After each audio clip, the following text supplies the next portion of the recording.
Hello and welcome to the Rabbit Hole Show End of Year Bonanza 2025. I am one of your hosts, Jack Neely Thompson. As always and as usual, I'm joined by my platonic husband, Kristian Lasham. Hello, greetings. How are you? I'm very well. How are you? I'm fine. I'll be honest, today's been quite a stressful day because the setup for these shows now are much more hectic than they once were. Only on the basis you've got to remember what you've got to do. Yeah, exactly that. But so also, long. I also However, had they're to not, get... They're not at their high. True, but I They also have- had to get a table out of a loft. Then I had to find the bits to build said table. Yes. Then Yes, I had to remember how you assemble the table. The text chain went, I can't find the screws for the table. And then, 10 minutes later, I found the screws for the table. Emotional roller coaster. For some reason, I'm an idiot, and the table itself, like the big bit, doesn't fit in the loft. It doesn't fit through the loft hatch. Okay. So that goes at the back of the wardrobe. Right. The legs I'm putting in the loft. Yes. But for some reason, the screws I've kept in a bag in my toolbox over there. I don't know why I do it to myself. Makes I don't know why I sense. do it to myself. So today was a number of times where I walked into this room, looked at it, and the state it was in, like to come in and start setting up, looked at it for a few minutes, went, I'll do it later. I don't blame you. That's totally fair. Well, hopefully it's all worth it. Indeed. But here, for the first time in what seems like many moons, our Father, who aren't in heaven, but hallowed be his name, is Richard Hill. Hello, everybody. Nice to be here again. You take the bag of screws on the underside of the table. Which is what you did the first time. That is You what just I did. stopped doing I know, it. I know. It's just that basically, I'd put everything away and then come in the room and see the bag of screws on the side and go, fuck, I forgot to put them away. I'll just put them in my toolbox. I'll remember that. Don't remember it. So here's a challenge. Does anybody remember the last time I was in? Because I don't. I think it was the last end of year I think show. it probably was. Yeah. God, really? Fuck me. No, because it was this year that we stopped doing the monthlies, wasn't it? No. No, I think it was last year. Fuck me, was it? And this year we Yeah, just because kind of... obviously monthlies haven't really majorly been a thing with me, at least, since obviously. Oh, small because we ones. did the rabbit hole show. Yes, This thing. That was 700 years ago. That was definitely not last year. Uh, Not in the last year. Fucking hell. yeah, Fucking hell. yeah. I thought we stopped that in like April. Nope. Oh, no. Oh, yeah, it was April 2024. Yeah, well, yeah. But yes, I honestly can't remember the last time I was in. But yeah. So if I'm rusty, that's just because I'm an old man. But yes, it's lovely to be. My knees are rusty, so we can We'll get the WD-40 out. exactly. She's cold We can up. relate. Told you she's Excellent. All right. Do a bit of digging first, so... Yeah. Yeah, absolutely. Yes. We got things to do today. We've got treats for ourselves and all sorts of things. We've got to discuss our favourite games and movies and shows and all the happenings of 2025. I will say one of the treats will go It's cold. starting to get... Yes. So we'll We start should with do this. this We're going to start this with two treats. Two treats. A treat and a surprise. Oh, okay, cool. Oh, yes. So first thing, I don't know whether that'll pick up at all, but I found in Asda a Black Forest flavour. I thought you took her squeaks. I took away the Peter- squeaky toy. Get rid of the squeaky. Yes, Black Forest hot chocolate from Asda. It's quite nice, but these guys haven't tried it yet, and Chris won't because Don't leave it with her. Don't say, oh, she stopped, because she'll start again in 30 seconds. It was the look she gave. It was like, please, Dad, please. give me that. Give it. That looks like a tin of gravy. Ah, Bisto. It's fine. Do you know what? I probably would, Yeah, I'd drink a mug of gravy. especially KFC gravy. See, I've had it before. So Oh, yeah, no, I can taste the... I thoroughly enjoy just munching on an OXO cube. You're a psychopath. absolute insanity. You're a psychopath. You can. I can taste the forest gatto. Oh, yeah, there's like a cherry after. Yeah. Almost. Yeah, it's nice. Significantly nicer than the hot honey one. That was nasty. I can well imagine. The only thing I would say, feel like it could be a little sweeter. I'll go and get you some sugar. I know that would do it. I'm just Bring saying, Daddy some that's sugar. my only like... Black forest gravy. It's very nice. Are you gonna? I'm gonna. Good. I'm gonna. This is a thing that came to my head. I then text Rich, And I who was told like, me that absolutely it is. I have to. So then God, this was me. I was fucking around in Procreate. I then went to Redbubble. Absolutely. And I made it. So there's a lot of work that's gone into this. Oh my God. And it's purely him. I take no credit for this other than going, yes. And the reason I want to do it first is because I want you to wear it for the whole show. Okay. I assume it's not rude then at that point, to at least the point where he gets away with on a... Yeah. It is open in the toilet. I think you're... You rightly should be so proud of this. Black shirt. Yep, that's it.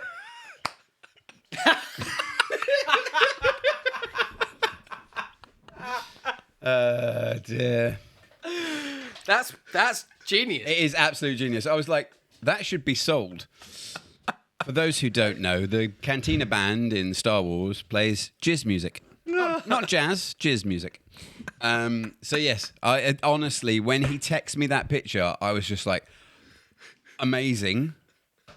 How many of these have sold on Redbubble? None, because he took it down because he knew that you might end up looking at it. Put it on our store. Yes, to it order should it. go back up on the store. Yeah, I think it should. Yeah. So my only worry is if we get absolutely screwed by Disney. Redbubble, there's all sorts of shit on there. Yeah, fair. Yeah. I'm gonna go put this on now. Yes. Please do. I mean, you could. I checked our previous orders to see what size you had ordered. First of all, oh no. So at number 1, we've got. That's not today. Welcome to Rabbit Hole Media. Chaos. Help us. Disney will ruin you if you breach their copyright and they catch you. Well, have a look at Redbubble and just type in Disney. And see the hundreds of thousands of items that are available. So before we started streaming, Chris knocked my iPad off the table, and we were slightly worried because it was Schrodinger's iPad, i.e. that it was face down, and it was just like, no! Schrodinger's iPad. It's Schrodinger's iPad. Have you heard the term Schrodinger's dickhead? No.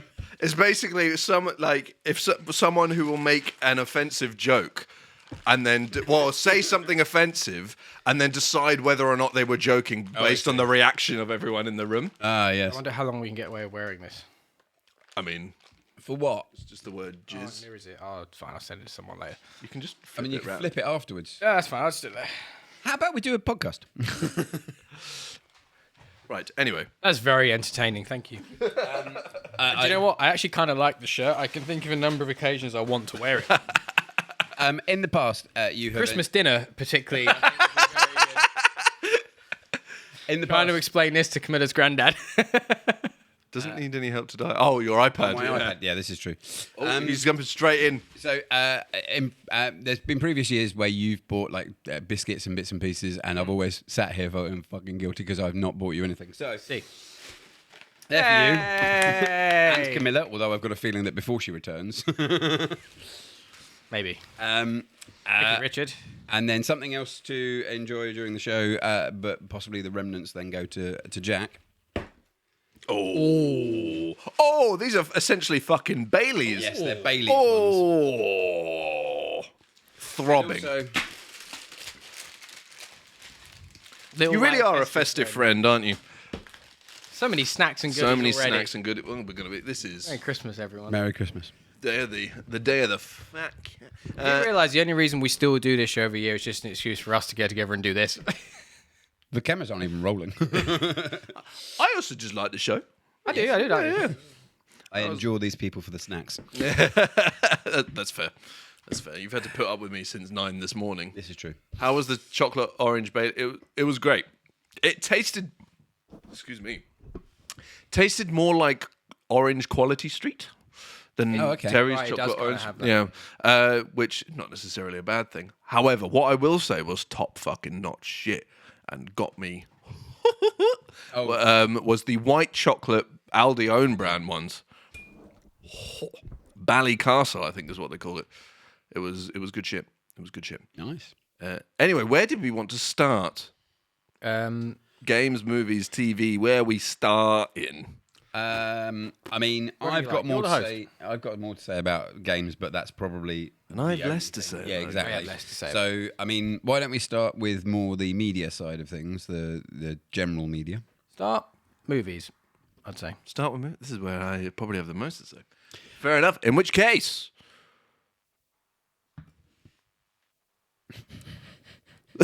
Rich first. I was going to say, yeah. Have you not decided? I have, but I haven't really got a runner-up per se. I can't remember what came out this year. Well, maybe you on Facebook? No. Fair enough. I can start if you so wish. Go. I will say, Sorry, can I see your list as a reminder of, because you know your list of things you've watched, just as a reminder of what came out this year? Because I've got some in mind, but I can't remember if they were this year. obviously you might get some sparked from me as well, but you. but yeah, it's funny because more often than not at these, I do not have much to say because I don't get to go to the cinema and watch films. You know, Katie and I don't really go out that much these days on our own. But there's been a lot very recently that have come to kind of streaming services and stuff that that actually we watch. I've watched 3 films this week. It's just like, you know, that is absurd to me that we've watched 3 films, and I've been trying to kind of get as far into a particular game, which we'll come to later. But yeah, I've actually kind of got a few. I know obviously we do the best and then runner up, and then sort of special mention maybe. But one like honourable mention for me, K-pop Demon Hunters. Not going to say much about it. I think it's a great film. Sing it. No. I apologise. I apologise, dog. I'm really ashamed that didn't come up on camera. Literally, Keita just went. Uh-oh. So yeah, K-pop Demon Hunters was great. I really enjoyed it. Also, one of the films that I watched this week that kind of wasn't really on my radar, and then I saw it on Disney Plus, was The Roses. Which is Benedict Cumberbatch and Olivia Colman. Oh, I've seen that. Married couple. Yeah, it's actually really funny. Some of the stuff hits quite hard because obviously couples go through fights and this, that, and the other. But yeah, it is a good funny film. There's some very, very funny moments in it. So my runner-up, I think I've decided, is Mickey 17. Hi, Keita. No. Come on. Share the mic. Off. Down. Yeah, Mickey 17. I don't know. Did you watch it? I haven't seen it. No. I know Jack has. Kind of one of those things that was on my radar for a bit. Obviously, didn't get to see it in the cinema, and then came streaming. And yeah, really, really good. I thought. Keita's sniffing my sock. Socks. But yeah, Robert Pattinson is great in it. I think he's brilliant. Does very, very well. It's funny because I never watched any of the Twilight stuff. Obviously, saw him mainly in The Batman. Thought he was amazing in that, and then Mickey 17. I think he's brilliant in that as well. And there's a lot of kind of good dark humor. I think it's filmed very well. I think it's great. How has she got that again? That must be a different one. Okay. So that's my runner-up is Mickey 17, and I'd say well worth a watch if anybody hasn't. It's good sci-fi stuff. Have you seen Moon? No. Okay, never mind. It's a Sam Rockwell film. So what I've just realised reading that list is I've seen fuck all movies. I've just realised how little I've seen from this. Yeah, I mean, I saw Jax and was just like, oh, blimey. But then obviously, you go to the cinema a lot more and everything, so that's good. And then, do you want me to do main? We'll move over to you for your runner-up. Yeah. We'll do all the I runners-up. don't know if I have a runner-up at this point because I can't think of anything. I guess then I would have to say, and I've really not seen many movies, it would have to be Thunderbolts, I think, at that point. Because Thunderbolts is good shit.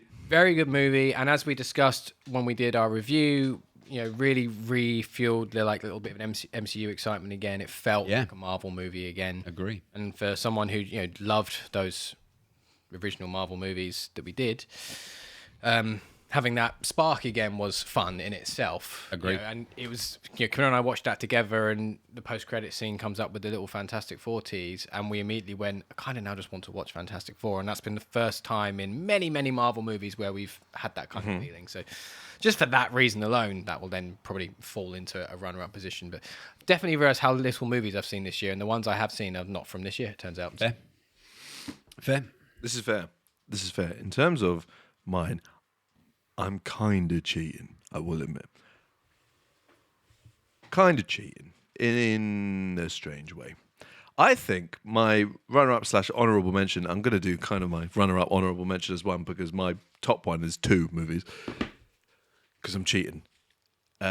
So probably going to do recency bias.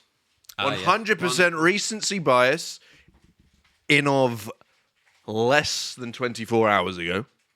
It was Wake Up Dead Man. I love Knives Out. I love those movies.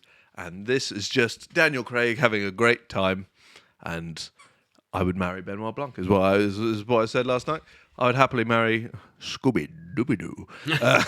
Have you seen it yet? I've not seen Wake Up Dead Man. Okay, cool. We were going to have a cinema date for it, but I And then he decided to go on a spontaneous meal that cost 4 times the price. did. yes, That's that exactly one. what happened. Yes, I remember. I actually said to Rich that I was genuinely quite annoyed by that. But yeah, Kate and I watched it last night. It's good. I would say it was maybe a little bit long, but there needs a lot of setup and so on. As a whodunit, I think you'll enjoy it. Obviously, Benoit Blanc, fantastic character. So yeah, should all be good. Love a good whodunit. Yeah. Yeah, and I love You all right, mate? those whodunits in particular. What were you gargling on? I love those Five whodunits Guys. in particular. All at once. And just there's something about Benoit Blanc that is just a really fun character, and I could watch him solve the mystery of where did he put his keys. He's very charismatic. Yeah. My wonderful mystery is, where did that accent come from? I don't know. As Chris Evans says, CSI KFC. But I would highly recommend watching it. Obviously, I don't want to talk about it too much. The one thing I will say was it felt like this one, while Knives Out and Glass Onion like utilized this big ensemble cast in a really excellent way, it did feel like Wake Up Dead Man, they had this big ensemble cast, but they didn't really utilize it at all. They have Jeremy Renner, Josh Brolin, Andrew Scott. Who else do they have? Many people. Hey, look, there is one moment where Jeremy Renner is a phenomenal force in that film. That's a downward force, but yes. That is true. That is true. It is true. I highly recommend everyone watching it because it's great and it's on Netflix, and do it. It's all good shit. It's all good shit. Anyway, back to you. What is your main film of the year? So actually, this kind of surprised me, and actually, it feels odd to say this, but it's Thunderbolts. Nice. Because I have been so out of Marvel. You know, that's kind of one of the reasons why, you know, obviously I've left you guys to do the shows and things, partly because obviously it's mainly been you two doing the rankings anyway.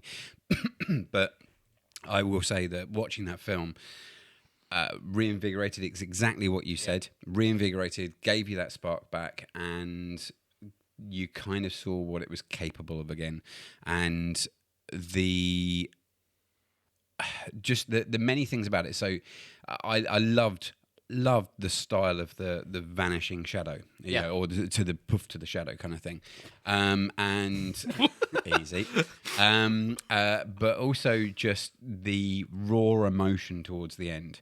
And I was not expecting that at all. You know, obviously there's some great character stuff within it anyway, but that towards the end, I mean, you know, Katie and I were in tears just towards the end, just because it's that understanding and kind of other people feel these sorts of things as well.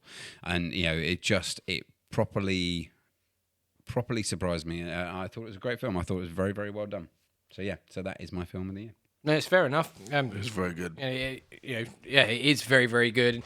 The main thing for me is what you just said, that reinvigorating the Marvel fun, and I think it did that by capturing the right balance of everything again. Those good Marvel films always work. Films always worked because there was the right balance of humor that landed where it needed to, good action that was gratuitous but still felt grounded within the context, and the most important thing was like actual meaningful character moments and character development. And because this movie also had characters in it we were already established with, some of them newer but also some long-standing, it gave you that emotional anchor. Just you could connect with some characters that you knew and already had a history with, and that's what the Marvel films always did so well.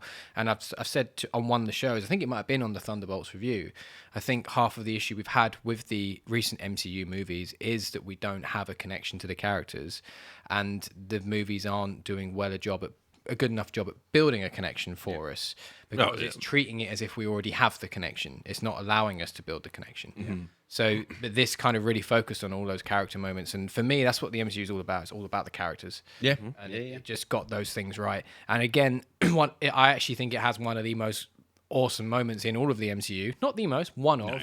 Which is when Bucky turns up in the car chase and the thing flips and then just his bike comes through. It's such a good. The David Harbour's reaction in that was mine, and it was like, and they knew that it was one of those things they knew they had that moment, and that's what a lot of the movies been missing. So I agree with you. It's a really really strong movie. It's brilliant. I don't disagree with any of that. I think it's great. I think it's one of the best Marvel movies in years. I think it's one of the best Marvel movies in general. Hey, Chris, what number is that? It is at 6. It is indeed at 6. I was just expecting him to drop it on the floor again. All of the as you say, all of the characters. I mean, even though they're all quite new, I think the oldest character in that movie, with the exception of Bucky, is Ghost, which is Ant-Man and the Wasp. Yes. Oh, is it established? I thought you meant as in like oldest. Oh no, not as in age. Yes, but we've had more time with Yelena. Yes, we have more time with the 100%, but she's much newer. Because I can't even remember when Black Widow. Because I'm pretty sure John Walker predates Yelena. Because He predates her, but again, because he was less time in one series. Because of Faust. Faust, yeah, exactly. But which predates the Black Widow movie, which is where most of that team comes from, even the one that gets immediately shot in the face. I did find it amusing that obviously we actually got some time with Taskmaster this time around. I was surprised because I just assumed it was really obvious to me that Taskmaster was going to die, but I'm surprised they showed her face at all. I'm surprised she opened a mask at all to then just get shot in the face. But anyway, no, it was good shit. Bob is one of my favourite characters in the MCU now. It was great. I love Bob. Bob. Do you know why Rowan Atkinson pronounces it as Bob? Because it's funny. No, because he can't say his B's properly, and that's why the writer Ben Elton actually put it in as Bob, because he knew he would deliver it in a comical fashion of Bob. So yes, that is why. Brilliant series, by the way. Blackadder. I love Blackadder. Not the first series, but the other three. Goes Forth, I think, is the best one personally. But Yeah. I can't remember. I haven't seen it. It's been so long since I've seen them. Amazing series. So I haven't really. It's funny because we would. I think we were talking about it the other day. Yeah, Charlie at work, because he's going through educating sort of his missus on some of the older comedies. So like they're currently going through Red Dwarf. Phenomenal series. 1 to 6, absolutely amazing. And they did 40 Towers before that. so 40 Towers is essential. Yeah, they did 40 Towers, and we recommended Blackadder as well. But yeah, as I say, just stunning. It's good shit. It's good shit. You don't really get stuff like that anymore. Unfortunately, funny things. Your favourite? I haven't done my favourite yet. Oh, yeah, it's Chris's favourite. sorry, yes. Yeah, you were Thunderbolt's just my runner-up. yeah. I also think we've got the same favourite. Possibly. I've cheated with 2, so Okay. I assume I know what it is then. Well, mine's Superman. Yes. Yes. Yeah. So one of mine is Superman. So we'll just join this together. And the primary reason, it was always Superman, and the primary reason for it being Superman is it's generally an excellent movie. Like, it's generally, take the superhero side out of it, it's a really, really good movie. It's really well written, it's really well paced. Again, all the things before, the humour side of it works, character building works, the action works. The main reason, though, I'm putting it up as number 1 was how surprised I was by it as someone who has never really had an interest in the character of Superman and has never had an interest in watching Superman and hasn't watched many of the Superman films, and how I kind of watched it somewhat tentatively because you wanted to do the show. I probably wouldn't have watched it otherwise. Same. And genuinely loved it, to the point where I forced Camilla to watch it at the earliest possible convenient moment. Yeah, and that's it. I mean, if you really want to know why it's my favourite, you can watch our review on youtube.com/rabbithole-media. Yeah, easily for me, my favourite movie I've watched this year. Easy. Cool. Nice. So mine, I'm cheating because I have one that I think is my favourite and one I think is the best. When I knew you were going with that route, I thought you meant as in one would be your runner-up and one would No. Cheating. You're actually cheating. I'm cheating. One's my favorite. One's one I think is the best. And my favorite is Superman because I don't know, makes me feel nice.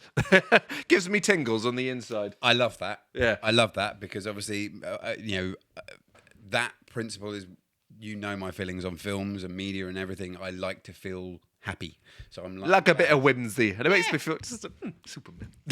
And obviously, dog. Super Dog, and Nathan Fillion, and these are all excellent things. Like it's hard to, you cannot be. I was on the way here. I was listening to the Nathan Fillion and Alan Tudyk podcast, and I'm just every time I'm listening to it, and he just goes on a good run of conversation. I'm like, just a charming motherfucker, isn't he? I did find this week's quite amusing because obviously they've got the guest of Mark Addy. Okay, I'm the one before. I'm on the one yeah, before. So I'll be starting that one next. Okay, yeah. But it can, in my head, it's like Mark Addy. I know Mark Addy, but it's just like this is two American greats, and they got Mark Addy on. I don't even know who that is. So he is. You probably would if you saw a picture of him. He was in. What's the one with? Full Monty. He was in the Flintstone sequel, Viva Rock Vegas or whatever it was called. He was in Game of Thrones as Robert Baratheon. Okay. And why he's known to those two, and certainly Alan Tudyk, is A Knight's Tale. I see. Yes, he has a podcast. Nathan Fillion and Alan Tudyk have a podcast called Once We Were Spacemen. Once we were spacemen. Once we were spacemen. I need to add that to my rotation. It's great. It's highly enjoyable. Is it? I take it it's not specifically about Firefly. I presume it comes up from time to time, but it's not specifically about that at all. More about the industry. Yeah. Oh, and okay. Their paths and who they've crossed paths with. So far, Addy. before Mark Addy, it was both guests were from Firefly, and just talking about that. But I can never remember her name. Gina Torres. Yeah. I'll add it into my rotation. It is. The thing is, I've with my podcast listening, I have one podcast I listen to, which is so many hours 7 long. million hours Tends long. to do most of the week on my journey to work, and then I've got a backup podcast for if it doesn't. But then that's normally covered me. So by the time Monday rolls around, there's another. Get yourself some whimsy and put this one. I might. It's just pleasant to not even necessarily listen to what they're saying. Just listen to Nathan Fillion speaking. I could quite happily just listen to his voice. Yeah, exactly. So obviously they've known Imagine each other his since. Pardon? And then just imagine his. Yes, face. exactly. Yes. Against yours. Buttocks. They tell a story in the first one. No spoilers, but it's basically just about their love of Halo, and more to the point of Nathan's love of Halo, and him just meeting Alan Tudyk on set and sort of them having conversations and bits and pieces, and then basically telling Alan to, on the way home, go via this route to get home and go to the Best Buy and buy an Xbox and make sure you get Halo, and when you get home, play the Halo, and then we'll talk about it tomorrow. Alan then comes in the following day, and Nathan goes, so what did you think? And he's like, of what? And he was like, well, Halo and the Xbox. He's like, oh, you were serious? And so he then instructs him, okay, you're going to go home tonight. You're going to take this route. You're going to go to the Best Buy. You're going to buy the Xbox. You're going to buy Halo. And then you're going to play it. And then we'll talk about it tomorrow about how much you like it. And so he actually did that night. And then they go through that. And that sort of stems a part of their relationship, a part of their friendship. And it's really good fun. Really good fun. It's just a nice, pleasant time. Yeah. But everything about Superman is fucking sick. Sorry, yes. We went on a tangent. This is what we do. Exactly. But I really like the suit. I think David Corenswet was excellent. I think Nicholas Hoult as Lex Luthor was excellent. I think Rachel Brosnahan does a really good Lois Lane. I think Skylar something is good as Jimmy Olsen. Who knows why everybody's attracted to him? Apparently scene stealing. I've seen that recently. Scene stealing Jimmy Olsen is getting a spin-off. He is getting a spin-off. Yeah. Yes, I was going to say, I think the attraction thing is going to become relevant. Well, it's a thing in the comics as well. For some reason, people are just oddly attracted to Jimmy Olsen. But he's got loads of spin-off comics and stuff as well.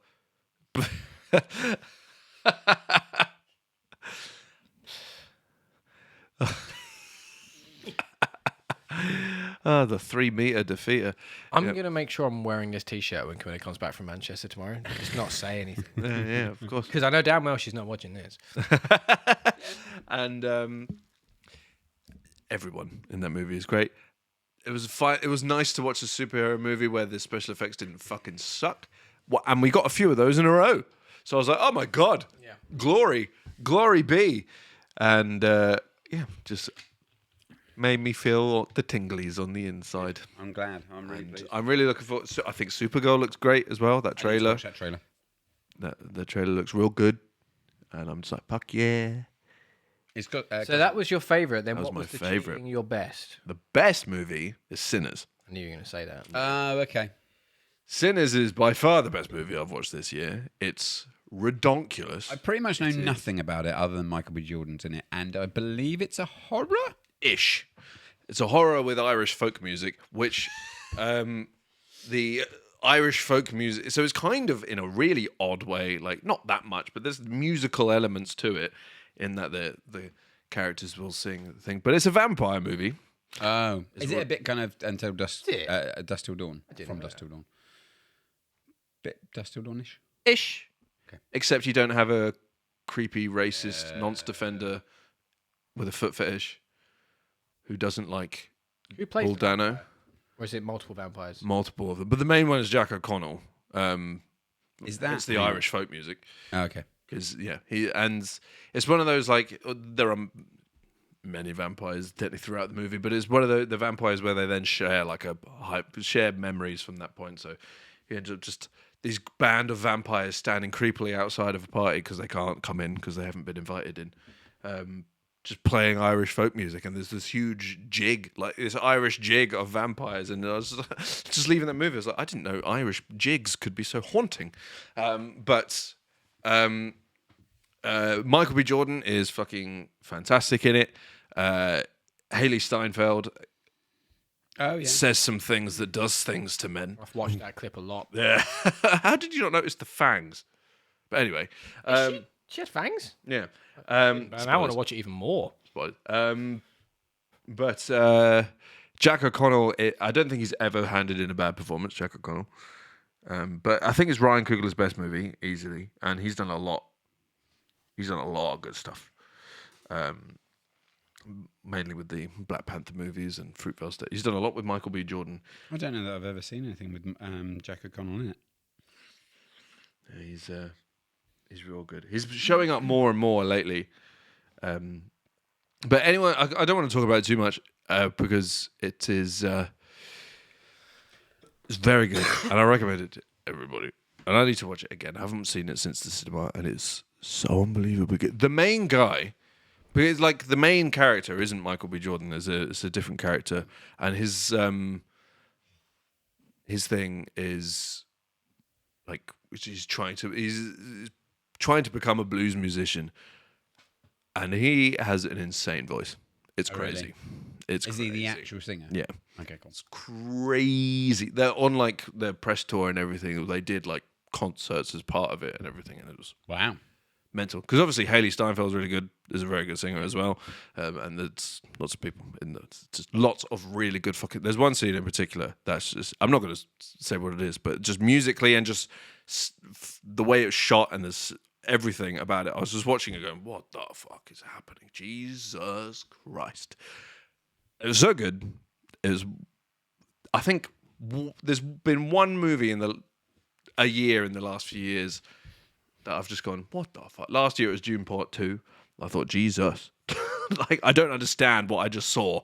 And then this year it was Sinners. I I have a question about Sinners. Do you own it on Apple TV? I don't. I soon will. Because I want to watch it again. And it's one of those ones I will happily pay to watch it again. I do own the Dune movies, though. I know you do. I've been meaning to do those. I have a problem with time. Yes, they are long. They are long movies. Yeah, that was one of the other things with Knives Out. It's Wake Up 2 Dead hours Man. It's 30. 2 hours. Yeah, it's 2 hours 40 essentially, isn't it? Although, yeah. 9 minutes of those are credits. Yeah, Yes, exactly, yeah. not Jesus. Lisan Al Ghaib. Yes, Cool. Well, I'm glad you had such a good time with films. I did. Should we do some snacks? Yeah. We could do some stats. Delve into whatever you want to. Do you want to do savoury? I would like something savoury. Yes, savoury makes sense. I don't know if everybody knows this. I don't know if I put it in the Discord or if I just put it in our text chain. Brace yourself for a story, ladies and gentlemen. I bought some Christmas Pringles. And what it was, I got roast turkey. It's not a story, it's a whole saga. Yeah, So there were roast turkey and Santa's secret flavour. And I have no idea what fucking happened. But I went to go and move them. And I was just like, my Pringles are wet. The tube was wet and it kind of like soaked through. If it was just the tube was slightly wet, I would have been like, well, we can eat the ones at the top. But they had like gone through, so like it had ripped open and it was kind of, we're not risking that behavior. But what was mysterious about it, I was like, maybe I spilt a drink or whatever. The bag, bone dry. Everything else in the bag, bone dry. It's like the Pringles melted from the inside and just produced their own liquid. And it melted out, not in. And I have no idea what happened. God only knows. And since then, we haven't been able to find No, I've Santa's searched high secret and low for flavour. it. all three of us. We've been looking Yeah, and every Katie as supermarket, well. every shop we've gone in. It's because they did it as a limited run, so they've obviously all. So are these. I know, and they're also still advertising them. Yeah. like I keep seeing like active They are adverts. not there. It was Santa's secret sauce being secreted. I have a continuation to the story in a minute, but Oh. Oh, okay. but we're gonna stick with this first. Do you know why that was wet? No. Oh. But what I did find was pigs in blanket flavour. And I thought, they'll do Yeah. at that point. I will admit I did refine the turkey ones, but I found these ones. I was like, these will be better because turkey is boring. Now, pigs in blanket crisps can be really hit and miss. It's just going to be really bacony, They're just I going to imagine. be really bacony with like a hint of fennel. or Wonderful. something. Good. But I like all Pringles, as discussst on our Yeah. There's no such thing as a Pringles bad ranking flavour episode, of which you Pringles. can watch on youtube.com/rabbithole media. Have you read those comments? What have I missed? Katie says it's because Santa's flavour is actually jizz. Chris loves that apparently. I'm really excited. I fucking love Pringles. Smells identical to the smoky bacon Yeah. Yes, they do. we Yeah. had back in the day. Which is not necessarily a problem. So much like Well, there is a sausagey hint though. A sausagey hint. Oh, yeah, there's definitely more to them, yeah. no, it's nice. Yeah, they're actually really good. Yeah, I like those quite a lot.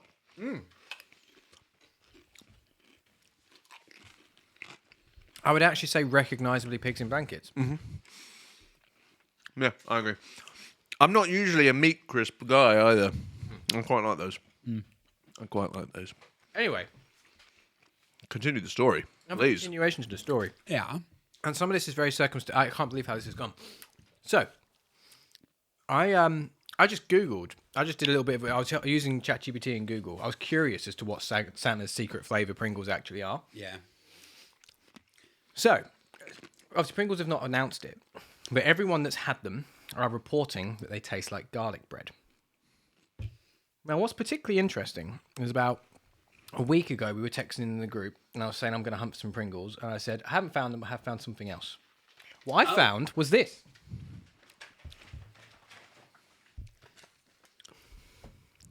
Stacks. Garlic bread stacks. So these are Aldi's fake Pringles, Interesting. and they're garlic bread flavour. So that's a cool winky 'Cause dink, isn't it? I nearly bought some because Katie and I have had them, but you've Co-op- had these? No. Co-op do effectively Doritos that are garlic bread flavour. See. But yes, and I've just seen that apparently these. so we might have got them without knowing that we've got them. Yeah, Well I mean, done. I will say the stacks.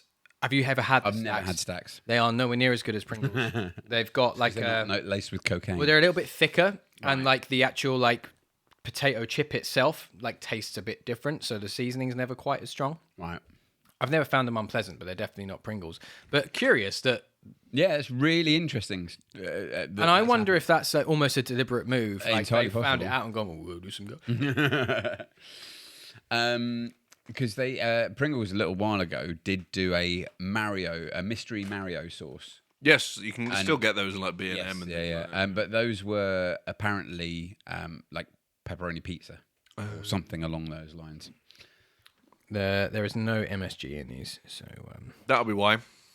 Because these are crack cocaine. maybe why they taste different. I've got some MSG in the kitchen if you want me to see if it No. levels it up. Oh, It's so disappointing. He made me eat just MSG. Why? Pure MSG. Why? It's a Why? really bizarre it was sensation. funny. It was really, really weird. It just made me...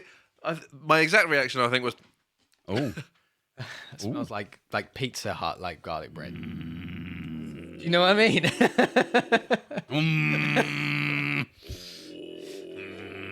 we're just gonna make those noises.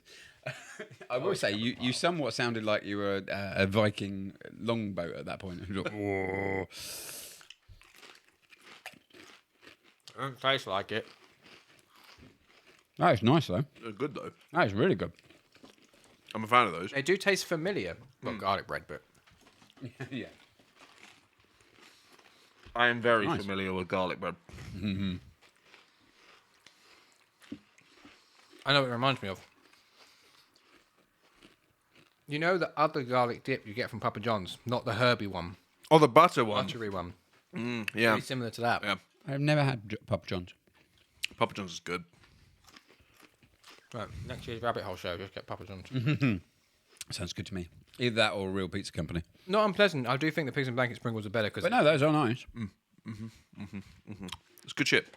I'd also say, in comparison to, just in case anybody was wondering, the co-op Doritos type ones are quite powdery, whereas those are a lot nicer. I do find Doritos in general are quite powdery. Yeah, they are. I've eaten too much. We did eat Yes. quite heavily. Both had pizza. No. No, we had somewhere between 4 and 6 men. Nice. But we shared the regular chips, so, yeah. That's because they There's give only you 10 ton 6 of it. kilos of chips. I haven't been to Five Guys in ages. I love Five Guys. Do you know what? I don't know if it's the same for you, but the only reason I really craved Five Guys was because it was shut. Right. And for some reason, Obviously, so for those who don't know, Tunbridge Wells... Tunbridge Wells couldn't take a shit. Yep. Tunbridge Wells had no water for for probably about 6 days, wasn't it? Yeah, and Actual then- water, and then, you like- had to do boil notice. Yeah. So yeah, so a lot of the restaurants and cafes and things were closed. Some He of was them going- weren't, and then got a council cease Warning. and desist but because yeah, they were open and couldn't wash their hands. Jack was going mental because obviously he couldn't have caffeine from a certain chain of coffee shops. Any chain of coffee Well, yeah, shops. this is true. All the cafes were shut. I was losing my mind. We did have some nice food during the week from one of them, though, didn't we? Oh, that waffle. Oh, Just a shame you have to wait. you have to wait 9 years. Yeah. Cool. Crack on. Crack, cocaine, on. Should we do should we do shows in the middle? Just end with games. If you want. Yep. All good. Sure. Do you want to go first? I can go first. My runner-up for shows. What did I put down? My honourable mention for shows, but I at least have to talk about it because of the amount of effort I put in. That's not necessarily a good thing. The amount of time, dedication, and everything I put in Oh, I know the answer to that. is Stranger Things. It is very good, It was but for some reason, about a week and a half ago, the rod that you made for your own back. yes, I decided, I was like, oh, volume 1 of the new season is out. I'm gonna... Why I didn't start it in the lead up before it came out, I don't know. But I decided from then on, I'm going to watch this before the show. However, I'm going to start from square fucking one. And I ended up watching the whole goddamn series again. Season 1 through to season 4 in about a week and 2 days. And then I started the new ones and I watched the new ones. So it was so much Stranger Things. so many Stranger Things. If I have to see someone go again, I think I'm gonna flip my lid. But it's good shit. It's good shit. Stranger Things is really good. Season 4 was one of the best seasons of television I've ever watched in my life. Season 5 might end up being as well. It's too early to tell, which is why it's not on my actual list, because I don't know what I was expecting, because season 4 didn't get that good in the first 4 episodes either. So I don't know what I was expecting. I just put all my, because I was like, I have to finish this before Saturday. Just in case. Yeah. But so no, it's very I'm good. glad it was worth it. But it becomes my honor. But I like Stranger Things. It's one of those, the further removed I get from it, the more I forget that how much I like it. And people keep talking about it even after I'm done with it. Therefore, it starts to annoy me. So I just associate other people's it being irritating with me finding it irritating. No, that list was fake. That list of run times is nonsense. So the first episode's about 50 minutes, then it's like an hour, and like an hour. So they are getting longer, and the last one's going to be like 2.5 hours or something. But that was the same with season 4. The finale was 2 hours and 40 minutes. So it was the last episode of a season was the same length of Wake Up Dead Man. Yeah, that's... Yeah. But it's good shit. It's good shit. Good. So I don't mind the fact that they're long, because it's good shit. That is what she said. My actual runner-up is Reacher season 3. Ah. I love Reacher. Yeah. The big muscly boy. It's just good shit. Everyone who hasn't watched Reacher needs to watch Reacher, because it's really good shit. Most of it is just a series of whodunits with a lot of shooting. Oh, really? Well, there is a mystery that someone is dead and they need to figure out who it is. Not who it is, who did it, who done it. Also with the muscly man. Yeah, exactly. Essentially, a muscly man who's ex-military police and can fuck the shit. Wait, what? That's not what I meant to say. We all know what you want.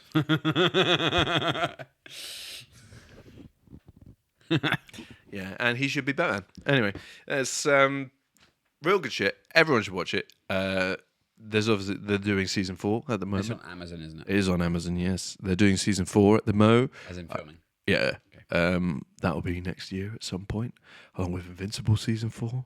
It's going to be good shit. Daredevil, Invincible, and The Boys are all going to be on at the same time. Wow. So hopefully they don't all fuck it up, because otherwise I will be really annoyed. I'm going to be livid. People will die.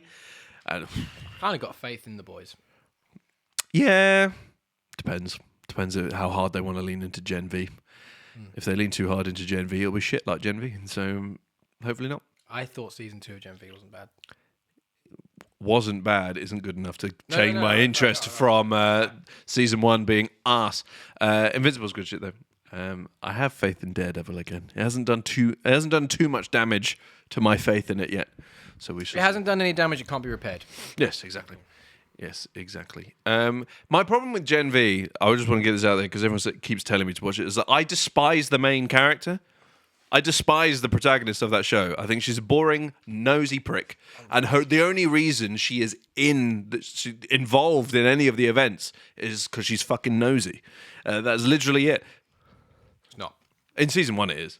Yes, but Which is what season 1 is then the only reason. But season 2 gives the context of who she is, and then why she would be where she was in season 1 as well. It does kind of put some context to it. Still doesn't mean I don't like her.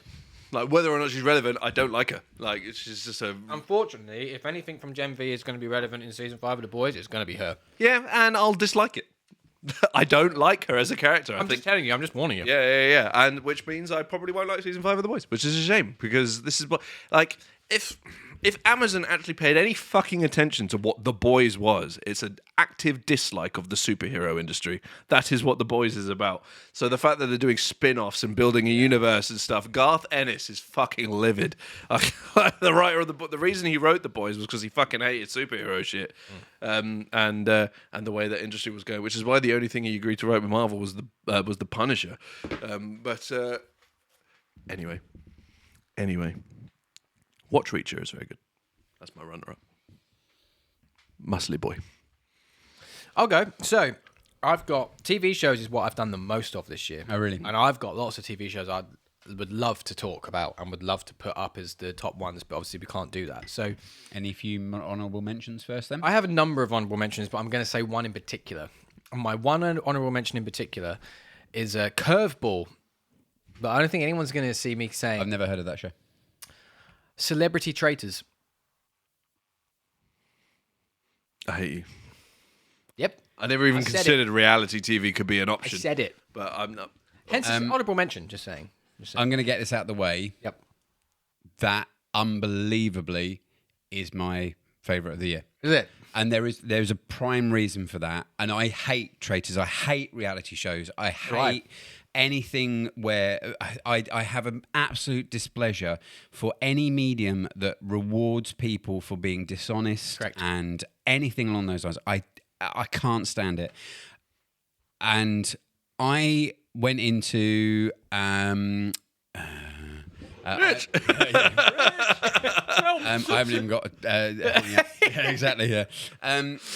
So there is one very particular reason that I even watched it, and that one very particular reason that I wanted to watch it was Joe Marler. Okay. I have a man crush on that guy because I've listened to podcasts of him for a long time. He does a great one, or did a great one, called People Do Things. Absolutely brilliant series of podcasts where he just gets a guy, a girl, whoever on, and it could be that they are a bus driver, it could be that they are a neuroscientist, it could be that they are a astronaut, it could be literally any walk of life. And their slogan was, anybody is interesting if you ask the right questions. And him and a guy called Tom Fordyce, who's a commentator within sport, they do this great show. With Celebrity Traitors, seeing him kind of become more and more present was fantastic. And also, by the way, one of the other reasons why I love that man is that in that podcast, they talk about where we live a lot because he lives there as well. Right, okay. And so it's just like, and Katie saw him not that long ago. And it's just like, yeah, there was such a good lineup. To have everybody from Stephen Fry to Joe Marler to Celia Emery to Nick Mohammed, all of these different people. They captured a real lightning in a bottle. Yeah. With this season, and they won't do it again. Enough of me talking about it. Well, This was you. Yeah, So sorry. We'll get to it in a bit more, but they won't capture this again. So I fed into it by accident. Again, I'm like you. I pretty much hate reality TV. Every now and then, every couple of years, I do admit I get sucked into I'm a Celebrity if the right people are on it. My issue with reality TV is, like you said, reality TV tends to be people being dickheads and bitching and arguing and being a little bit pathetic, and it's not entertaining. And being really not reality TV. And not reality TV. Absolutely. And it's not entertaining. And also, for me, that's what we see all day, every day in the world. And if I'm watching TV, it's because I want to remove myself from that. So I hate it. Yeah. And that's what the years I get into I'm a Celebrity is when the cast are always very positive. And this year we didn't do I'm a Celebrity because we watched 1 or 2 episodes and quickly went, this is not the year for us, because we didn't really like anyone on there and they were all fucking arguing all the time. Well, that's not why we watched. The only reason I would have even contemplated watching that is Tom Reed Wilson, who's a very comical man. And he was a late addition as well, so he obviously we didn't even get as far as him being in it. We watched it last year because Danny Jones from McFly was in it, and we love McFly and love Danny Jones. And last year, for example, every episode was always so positive and it was fun, and and that's what I hate that about reality TV. And I didn't really know much about the Traitors. I knew it was very popular. I knew it had a lot of seasons, and obviously, originally it's just people competing for money. And the clips I'd seen here and there were again just people arguing and bickering and bitching. Wasn't interested. I knew Celebrity Traitors existed. I knew who won it because it was very public. I knew it happened. I came home from work one day and Camilla was watching it. Oh, so you hadn't seen it before you found out? No. Oh, okay, right. So, okay. But I came home from work and Camilla was watching it. And I went, what's this? And she went, Celebrity Traitors. Oh, okay. I didn't really pay much attention. It was on while I was cooking and I was hearing bits of it. Yeah. And I was just kind of hearing bits and kind of like, that's quite interesting. And as I sat down to eat dinner, I was like, keep it on. It's fine. Like, she started another episode. I was like, I don't mind, keep it on. And I was asking her about it and just kind of, because she was like 3 or 4 episodes in. So a lot of things had already happened. Yes. Yeah. And I was trying to learn what it was and learn the Especially game. the Paloma Faith bit. And we watched the whole season that night. We stayed Yeah. up to 3 a.m. and just watched Really? it. And we don't do that. There was only one other show we've done that with, and that's going to come up later on. Really? Later on in my list. I must admit, Katie and I were just counting down the days. And the main thing is, because then after that, we loved it so much, we were like, should we give Traitors a go? We put on Traitors, got like 15 minutes into an episode and went, nope. No. And it was the combination of the cast. Yep. And the thing, do you understand? Do you know the game? Yeah, You know yeah. what the rules Yeah, are yeah. and everything. So for the uninitiated, Anna is correct. what was it? What? I don't know anyone who's watched it and not liked it. I'm now ready for Jack to say he watched it and hated it. Did you watch the Celebrity Traitors? No, I don't care. I care so little. No, it's fair Like- enough. I was just querying what one you had watched. But the Traitors is they're all fucking arguing with each other. And Yeah. The Celebrity Traitors was not like that at all. No. Like everything was so positive, reinforcing. I think trying because to, a lot of them knew each other as well. Yeah. That was a big. and trying to support each other and whatnot. But what worked out so well, and this won't, they're doing a second season. This won't be repeated. So this is for me, I think this will be a one and done. I'll give the next season a go. Yeah, but I don't same. think is they were shit at it. They were so shit at the game. But and that then led to the later sections. it made for such good TV, and it's stuff you can't write. And I was saying to Camilla, I was like, "Fucking, I reckon when they were filming this, the producers must have been fucking. They can't believe what they stumbled into, because there were so many moments of." How the fuck did you make that decision? I mean, obviously, the whole Alan Carr, Everything like, about just it. laughingly not being able to say I know, that everything. he was a right faithful. up to the last minute of Nick Mohammed doing a worse maneuver than going to West Ham. Yep. Like everything about it. So obviously, you knew the kind of the I knew finale who. and everything. Yeah. And this love I didn't know about that. This love I have for okay, fair enough. This love I have for Joe Marler is unconditional. And I honestly thought that it was going to be Nick Mohammed and Joe Marler, the final two, done. That's it. And Can we give Katie Jack will- the context? I know what happened, yeah. Okay. Katie will testify that I was so livid. I was bouncing around the Yeah, front room. Camilla and I Going, what were. have you done, you absolute? And That's I what, just like, we couldn't were, believe we were it. both like shouting at the telly. And I was just like, he's pulled a Nate. yeah. Totally Nate pulled a the great. It's just like, what the hell? So yeah, I purely for the fact that it was so, I felt so passionate about it. Yeah, Kate had to remind me it was just a TV show. But it is, but also, because of this kinship I have with Joe Marler, I truly felt that a mate had been screwed over. And And he fucked it. He fucked it, by the way. That was it. They lost. That was it. Yeah. That was the moment. they lost it. And Nick, it's like, Nick, as soon as he, it's just I- seeing and his I- face I when also- Alan Carr said, "I'm a I traitor," also don't know how Alan Carr kept a straight face in that moment. I don't know how he kept it together. Like fair play. because he couldn't believe he'd won. So long story short, I think the main thing was that all the perfect alignment of the cast being so shit at it. The three traitors were doing such a good job at being traitors. Yeah.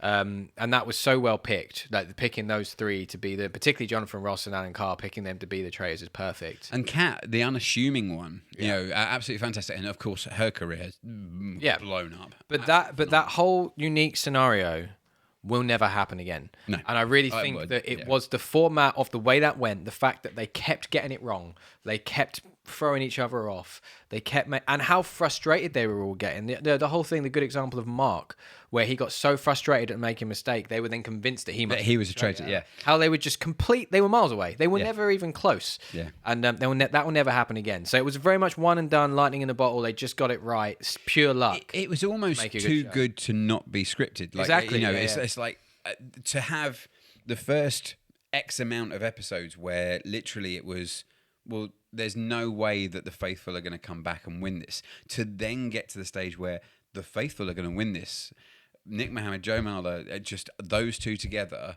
are going to win this. There is absolutely no way they No way. could. But talking a lot there, and that was my runner-up. Not even my runner-up. That was my honorable mention. Sorry. Yeah. My Oh, yes. runner-up, Yeah. and there's a problem with TV series is when you do TV series, there's always the problem where there's previous series that weren't this year. Yes. And annoyingly, a lot of the previous series that weren't this year were the better seasons. But I have to include this, The Rookie. Yes. Yeah. That's why I wasn't, because I was sitting there going, which one's this year? I don't even remember. I'm so This happy to year's see your season- beards are growing like real men. What is happening? Oh, thank you. Thanks. Just take the compliment. You just see my ass hair.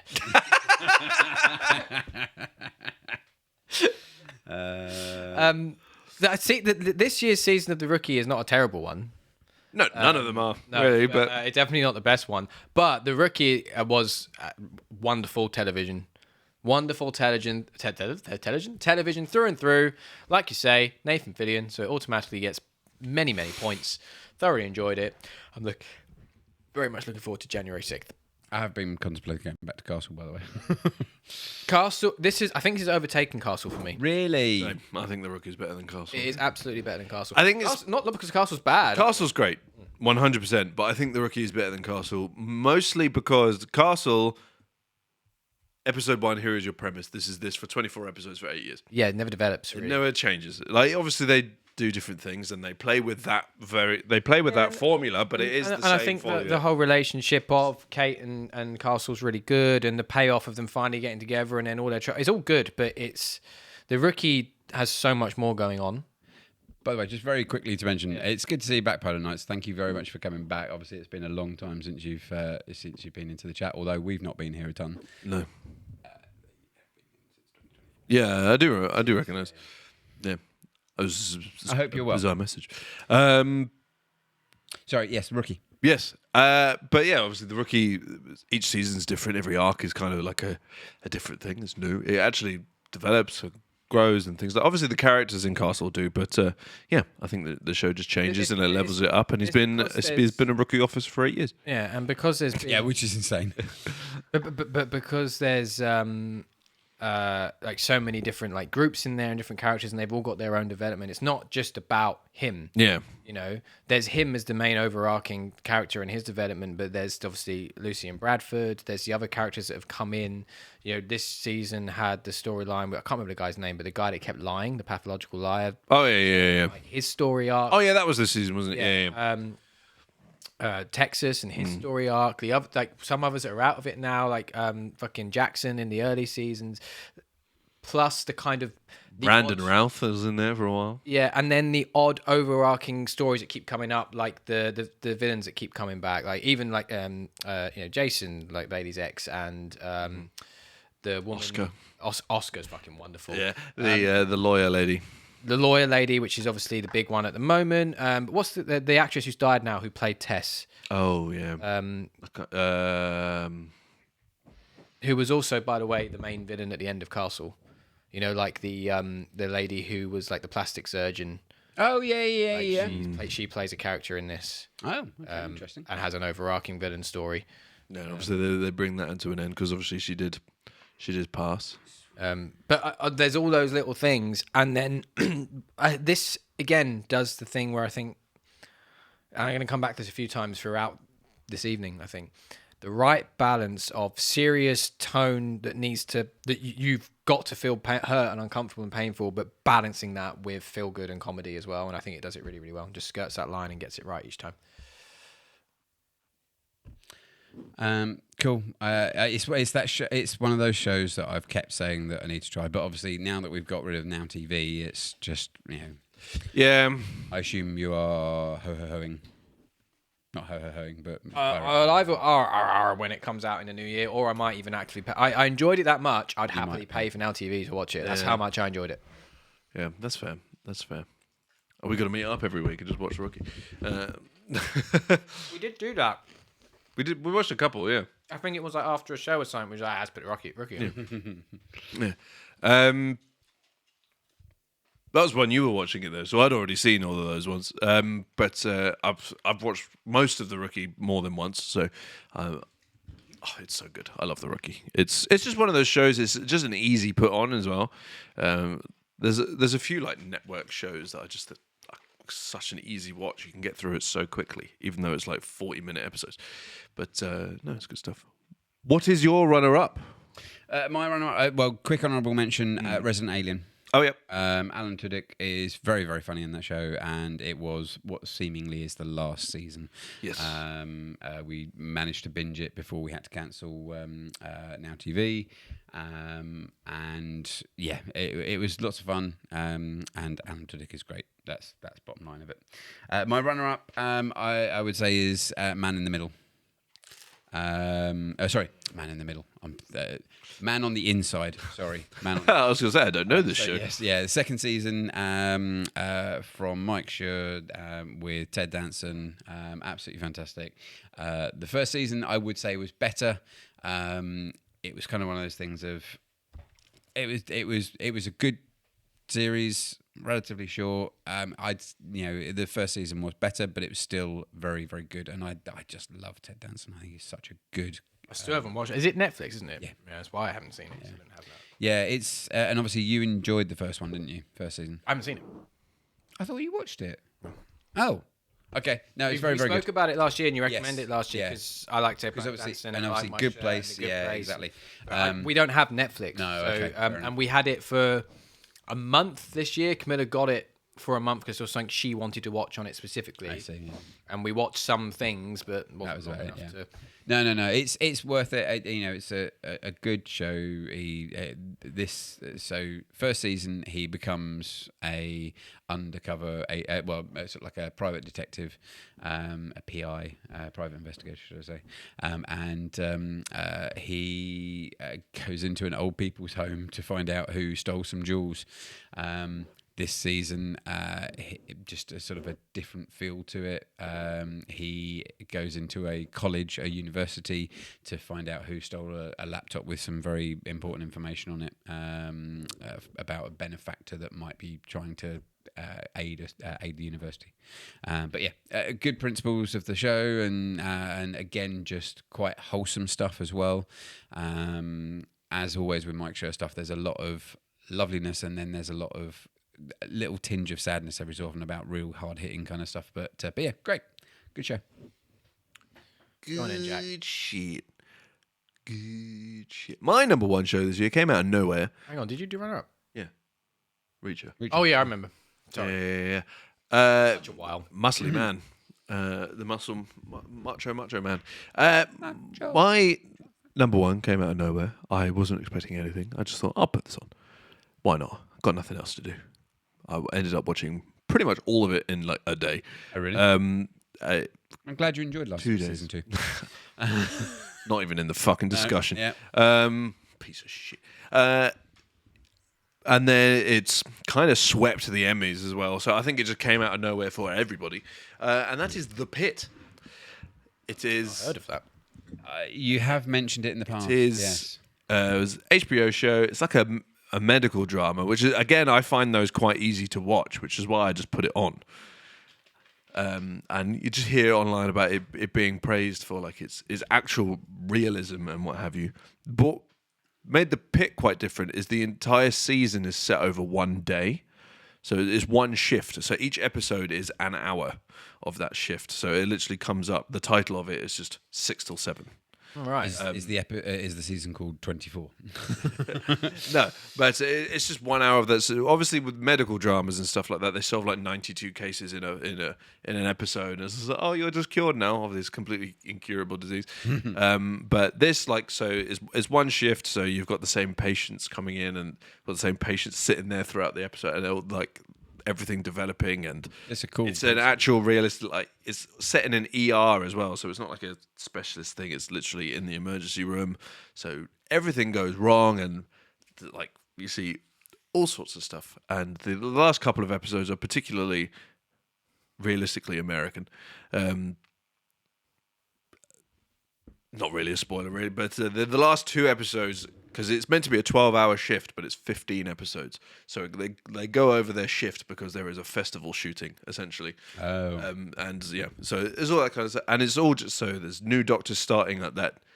Get thrown into it as such. Yeah, there's a new doctor, that's their first day for some of them. And obviously it's just harrowing stuff. You get amazing performances, particularly by Noah Wyle. Hang on, so I almost joked that, like, generic person from ER would just turn up. The lead is Noah from Wyle. EI. Yeah, the lead is Noah Wyle. Yeah, Okay. yeah, Okay.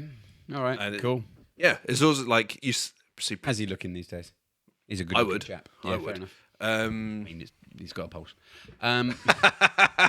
Fair fucks, you cheeky prick. But I think just the way it's hard to say, like, without giving examples. It's quite harrowing. It sounds it. It Just doesn't sound like an ideal night in for me. Just the I'm just gonna keep eating garlic. Yeah. this is fine. The stuff he's eating. They've announced season 2, but just that's how he's looking these days. Oh, damn good. Yeah. Wish I looked like that. I wish you looked like that too. I don't think you could do a UK. No, it would just be a waiting room. Yeah, And a exactly, queue. yeah.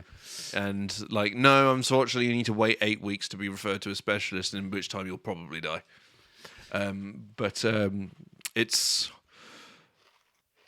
I don't really know. Without saying like specific as there are things you just never particularly want to happen ever in your life, anyone, and obviously you see the reactions of relatives and friends and everything of certain patients and things like that, and everything going on and that nonsense, and you have what the ER have to deal with from like the head of the hospital, because Americans run hospital like they're a business as opposed to anything like a human. Well, sadly, that's because they are a business. You are, yes, but sort of there is a lot of the head of the hospital coming down. It's like, you need to do this because of this, and and Noah Wyle basically saying, "Can you go fuck yourself? I'm busy."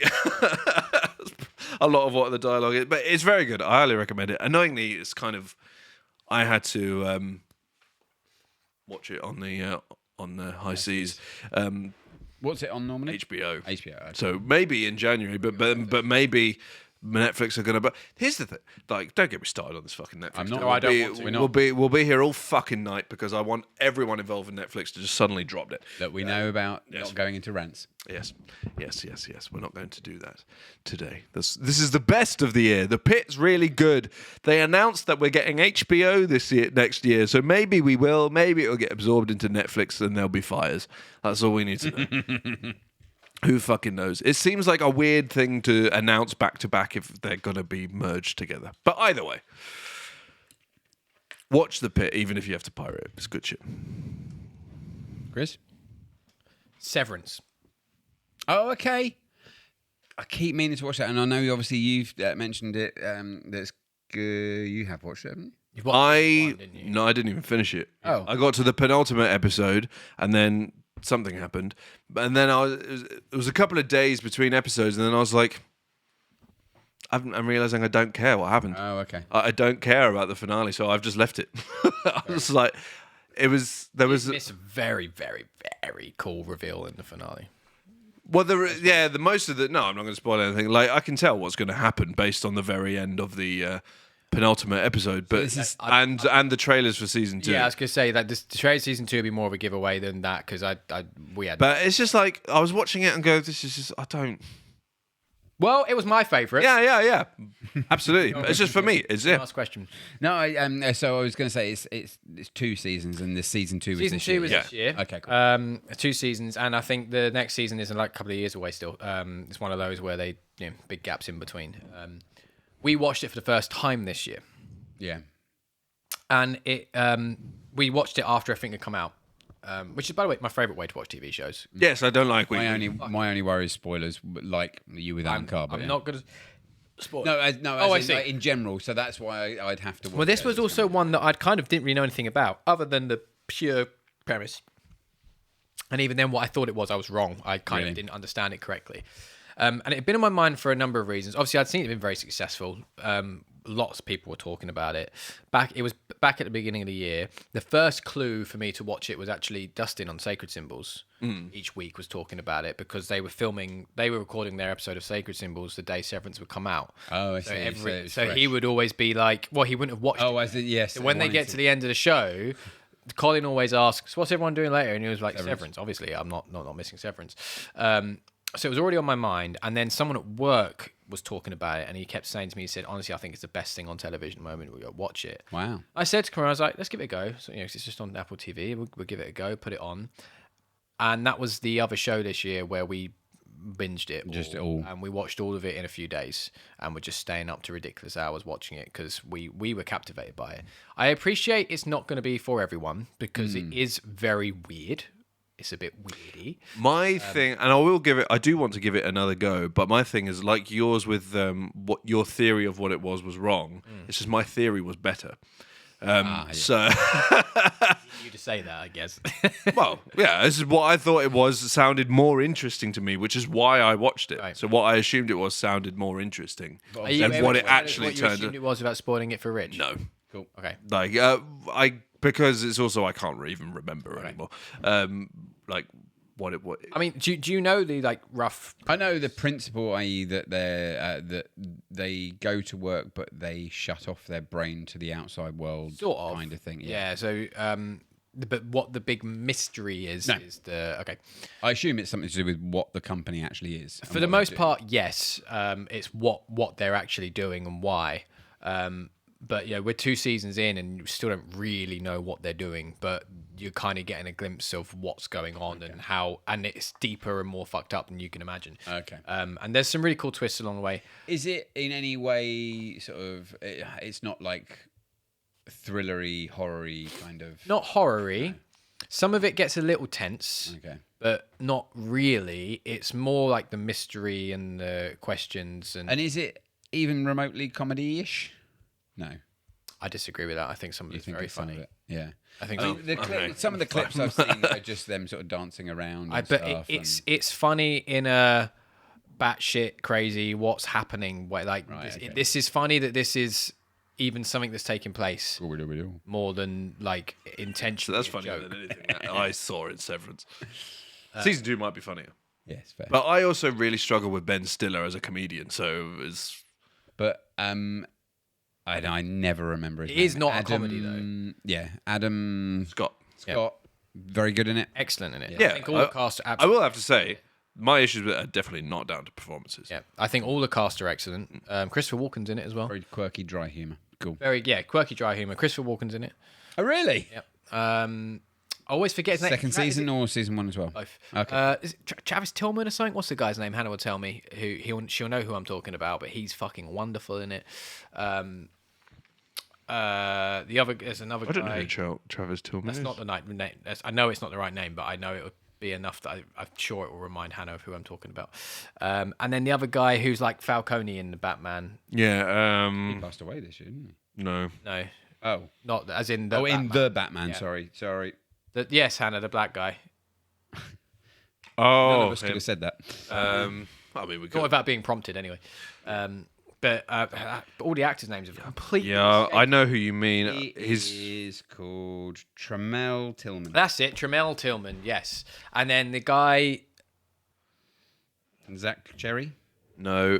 Keep scrolling. You'll know him. You'll know who it is, but I don't know the name. John Turturro. John Turturro, yeah. Also excellent. All excellent. Basically. Transformers. Fantastic performances. Yes. I'm obsessed with what's going on. I constantly want to know. And I think what this show does really well, for me, Jack clearly disagrees, was every episode I wanted to know what was happening next. Cool. And that's what we felt was like, but now I want to know what happens next. Yeah. And where this is going. And What? I'm starting because this was quite a while ago now. I'm starting to remember why each episode I got less and less interested. It's because it felt like it's inching forward and then you just flew way back. It was just like maybe it's this. No. And it's not like, for me, it felt like it wasn't developing. It was just start this thread wrong, start this thread wrong, start this thread wrong. I don't disagree with that there. And I hate that. The only kind of thing I would storytelling. say is- if I don't doubt that it gets to a point. The next episode Would have. moves stuff forward in such a satisfying, well, I thought was a satisfying way. But then there's like a almost there. 3-year gap there's between. So obviously, I then get no. I'll get to the end of. Well, there would have been. There would have been, yeah. Yeah. And that's been, by the way, that was everyone's complaint. Yeah. Was that it ended, and it ends on a massive fucking cliffhanger. Like a massive cliffhanger, and then there was a 3-year gap. And that's actually the only criticism I have of it, is we watched it back to back, and we watched the last episode of season 1 and then immediately the first episode of season 2. And that was a problem because the pace did this. Yeah. Because obviously it was a new season, so it's got to rebuild it. But watching it back to back was a hindrance. But I loved it, and I'm really looking forward to watching whenever the next season is.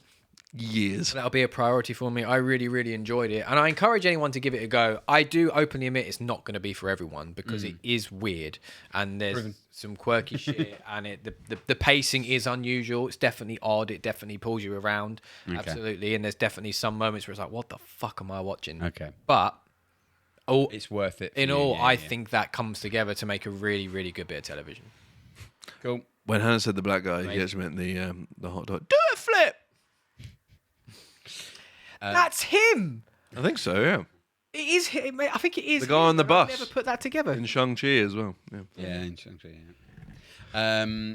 But I am pleased that actually you kind of came in with Celebrity Traitors. I'm surprised. I thought that was going to be an off-the-wall thing for me to kind of say, you know. But I mean, there were other things that I could have put as honourable mentions. Like I've watched some shows this year I've really enjoyed. Oh yeah, I didn't even have an honourable mention. Oh, I did. It was so shows. Yeah, and you know, again, Jack's moaned about it. I actually really enjoyed Gen V this year. I thought season 2 was really enjoyable. I enjoyed Gen V. There was some really We can cool like twists. different things. For sure. But I didn't enjoy season 1 that much. I was in a similar place to you with season 1. Yeah, but you never disliked it as much as I definitely do. didn't, but I had many, many more problems with it. Season 2 I thought was really good, and there was a couple of episodes of season 2 which I thought were generally brilliant. There was one episode in particular where I remember watching it, and it was like I was watching it weekly. I remember watching it and saying to Camilla, like, I came to bed and I was like, that was a fucking brilliant episode of television. Like, there was some good stuff. So A part of my problem as well is I have for the last couple of years felt like The Boys has been outstaying its welcome, and adding yet another show that I think is probably going to carry on beyond the end of The Boys. I hope it doesn't do that. And they've got 2 more spin-offs in the works. I'm just like, this needs to fuck off. I don't think Gen V will carry on because of what they've set up in season 2 is so intertwined with The Boys, like that main plot of The Boys. I don't see how it could carry on. Oh, it'll just become something else, won't it? But it depends on how The Boys season. But yeah, so I'm going to watch The Boys. I'm not going to watch anything else to do with it because I think it's outstaying its welcome. The world, the vibe of it is becoming like this is a franchise and everything built on shock value, which lost its shock value years ago. I agree with that. I think for you then this might be a good wrap up of like The Boys being done and that. Yeah, I'm thrilled that this is the last season. I am as well, but I generally am as well. It needs to wrap up. It's definitely at that point. Stories shouldn't go on perpetually. Stories should come to an end. Without that, they're not. You hear that, manga writers? Wrap it up. Yeah, it definitely needs wrapping up, and I think it probably read could. The last My Hero. Probably could. No, I haven't. Oh no, sorry. You yes. Yeah. I've purchased it. Yes. I just want to talk about honorable mentions. Another show that I've been really enjoying watching. I'm watching currently, as we've discussed before. I like a whodunit. It's a show called Return to Paradise, which is one of the spin-offs of Death in Paradise. Death in Paradise, which is set in Australia. I enjoyed season 1. We're watching season 2 right now, and it's just a nice, simple, cheesy BBC whodunit, but I'm enjoying it each week. Good. Last week, though, I did suss the murder as it happened and said to Camilla, it was her. She did it like this for this reason. Camilla was like, what makes you say that? I was like, because this, and this. And she was like, oh, I think you might be right. And I was bang on. Bang on. He'd watched it the week before. I hadn't. That's like watching Who Wants to Be a Millionaire and going. Yeah. I know. Honestly, watching the day ahead, it was just, unfortunately, it was a bit of an easy one. Okay. It was a bit of an easy one. Hey, they can't be on top form every time. Obviously, I think you need to watch Invincible. I keep saying that. Yep. You need to watch Invincible. It's good shit. So I will say. Cartoons upset my brain. Yeah, but you say that. The last one you watched, you literally text us saying how good it was. So go fuck yourself. Do you understand why we find you irritating sometimes? Vox Machina. What was the last? Oh yeah, Vox Machina. Yeah, an amazing series. we didn't finish that Why? though. We got busy. Watch the rest of it. It's great. Probably will. And watch Invincible. Yes. So I will say, might. bearing in mind, obviously, sometimes I just don't get the time to do everything I want to. But Invincible, Life. yes, exactly. Invincible, I absolutely adored the first series and would highly recommend it. I haven't watched series 2 or 3, and I need to. I know. But obviously. It's just life gets in the way, but yeah, it is the kind of thing you should watch. Even the first, it is the first. I episode. am actually. Yeah, willing you to should give it a watch go. the first I episode. am willing to give it a go, but it does come down to that thing you say: time. Yes, I do not Yeah. have the time to do any of the things I want to do ever. I can't keep adding to the list. How many hours did you put into Planet Coaster 2 this year? Not that much. Oh, okay, all right, damn Really it. not that much. It was literally 100. It was 90 something. It easily could have been many, many, many, Yes, many. I'm many, surprised many, it's many not more. My gaming time this year has been incredibly low. Yeah, well, I found it. Do you know what's really, less than 90 hours long? Invincible. Yeah, but then I wouldn't have gotten to do that. Yes. I know. I mean, we're all in the same boat. Yeah. I'm me slightly less so because I don't have a dog or happiness. So I Oh, you've been much happier recently. It's been nice. And it's been lovely. on My the happiness outside. is gone now, though. Yeah. Although the dog is Well, look, happiness. hopefully we can give you some more happiness in a minute, as well as some chocolate. Happiness. So, Penis. So obviously, Any more Invincible shows? was. I would want to say, if people didn't watch it, take a moment to get over the hideous visuals of your friendly neighborhood Spider-Man. It's actually pretty great. yes, I need. It's the ugliest fucking show I've ever seen in my life. It's like hammered shit is what that show looks like. But it was really good. There you go. And just because, it's not me without some form of negativity, I want to throw in there the thing that disappointed me the most. I'm sorry. I know it wasn't The Last of Us, because that doesn't disappoint me because I was You were expecting it to be shit. rubbish, yeah. What disappointed me the most this year, and not the worst show, it just disappointed me the most, was Daredevil. How do you go from season 3 to what the fuck that was? Well, we know, poor writing, Yes, I know. change of plans. They changed it midway Kevin Feige through. hasn't got a clue anymore. No, I know. I obviously, so I haven't watched it because I hadn't watched the previous, but Katie watched it and was somewhat dismayed by some of the choices. Let's put it that way. So, yeah. I mean, it's not even that the choice that could be what you're referring to. I don't know. It isn't even what bothered me. It No, was. because if you do that in the right way, that can be very good. That he goes somewhat downhill, as in like There are a couple of choices in there that I definitely dislike. One of them is once again he's retired. Like that seems to be the beginning of every fucking season of Daredevil is that he's not Daredevil. It's like I swear to Christ. And the same with the Punisher as well. Every time we see the Punisher, he's not the Punisher anymore. It's like fuck me in the fuck. Like fucking hell, just be the character. Fuck. What they did to Muse was a crime against comic books and should be punishable by death on public television. It was basically, this was a show of two halves. It was the show of what they wrote pre-writer's strike, and what they wrote post-writer's And strike. then, like, glued together. And they just, it was two different shows, and they just went, And you can tell where it I shifts. had no idea, or had no idea that was a thing. Okay, Yeah, There's right. almost there's actually like a point in the middle where you're like watching it and going, this is a different show, and then it's but flips it's back not, again. it bounces back and forth between the two. It's so disjointed. It really is. Okay. Yeah, It's to one the of point those where things you, where, like- you can tell the difference, and all the pre-stuff sucks ass, and all the post stuff is great, which is why I'm still really hopeful for season 2. Okay. Because it's all entirely post stuff. So They've got the opportunity to almost kind of correct some things. exactly, they can course correct. So I'm really excited. But, what- I just wanted to talk about Daredevil Like because I think for me, what the standout thing about it is that it's even like there's the creative decisions that suck and things like that as well. But also because of there's those two shows running side by side. Objectively, it's not well done. Right. So there is that kind of like this is a bit shit, just even from an objective point of view. however, the finale was one of the best episodes of and that's Daredevil it. ever. And there was some moments in it, like the you know what moment I'm talking about with Punisher and Yep.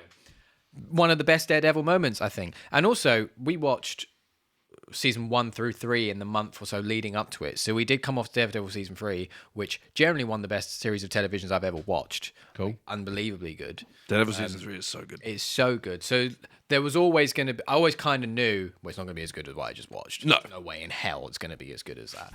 And it wasn't. Yeah, No. but for the wrong reasons. You know, there were certain things that I could tolerate it not being as good for, but it was all the like simply bad production, bad planning, bad writing, but just poorly executed stuff. It was just like, man, you fucking fumbled this hard. Yeah. The one thing I do like is Daredevil being more superhero-y. Yeah, I'm okay with that. Because obviously in the Netflix show, it's meant to be like super grounded. Sorry, has she just moved out of her comfy bed onto your feet? Yes. Okay.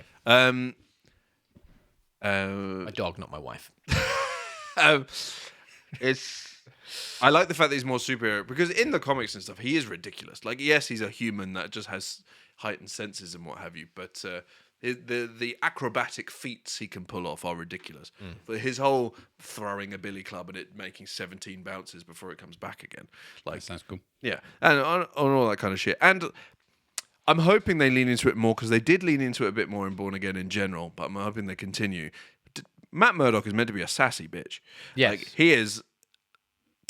Like, it's just so sassy. I love the. Every now and then I'll put a comment in a panel or page in the Discord, and it's just oh no, armed men wearing night vision goggles. Whatever will I do? And then it's just him flicking the lights on. Yeah. And there is some really good stuff in it, like because they Charlie Cox will still be good as Daredevil. You can't change that. Again, the cast never the problem. Yeah. Was he ever like a Daredevil fan before? No. Okay. And some of it's still perfectly brutal as well, which is just what soon. The moment it's in the trailers, but it's in the. This is the one episode Charlie Cox has publicly said he doesn't like, and it's actually one of the better ones. I think it's the one in the bank Which is a good episode, like as a standalone on its own, but it doesn't. fit It literally doesn't fit the before or the after. really? It doesn't. Nothing. So I could watch that one out of context. Yes, You could completely. You Yeah, could. It was almost like it's a bottle episode. Yeah, It's literally in a bank, and it's a great episode. Yeah, it's a great episode. But there is a moment when obviously they're running out. It's in the trailer, and he just throws someone down, and then just jumps onto their knees, and just bends their knees in half, and like throws their head down onto a broken bottle on the side. He's one of those. It's like Arkham Batman. Okay. Just like I will not kill people, but I will Kill people. I will put brain damage into his DNA. I've been sleeping for an hour. Can I be involved now? Yeah. Can I have snacks? Can I have snacks? Hello. So I would like to talk about Daredevil Born Again. But anyway, this is the best of the year, not the most disappointing. So No, can't have that one. That would be dead. that is Okay, you did. that is El Chocolat. You cannot have. Would you like to try a Pringle? Lord. Yes, she would. You can't have the garlic bread one. You can have the pigs in blanket one. Kida, up here, please. Back up here so you can do it on camera. Kida, All right, up here. Yep, here. Up. No. Anyway, Not a bright one, this dog. Here. There you go. For you. Pigs in blankets. why was that cuter? I don't know. So gently. Should we have one of these? Yeah, go on. Go on. I'll open these as well, so that if people want to, because I want to try the. Was this all of gingerbread the flavor. things? I think so. Okay. It's quite a lot of things. Yes. I also just have some gifts for you, but Oh, bless you. Aren't you cute? can I have a little look at your boxy? Is that a white chocolate one? Gingerbread. Oh, gingerbread. Okay.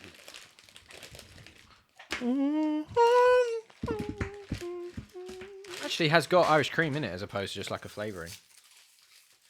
Oh, I see. Is it alcoholic content? It'll be in the same way that you can actually get Bailey's truffles. Yeah. So But you have to have so much of it for it to like be enough to. Sorry, just because I'm driving. It's got a little teat. Even the chocolate, you kind of taste it a bit, don't you? Yeah, that's banging. That's so good.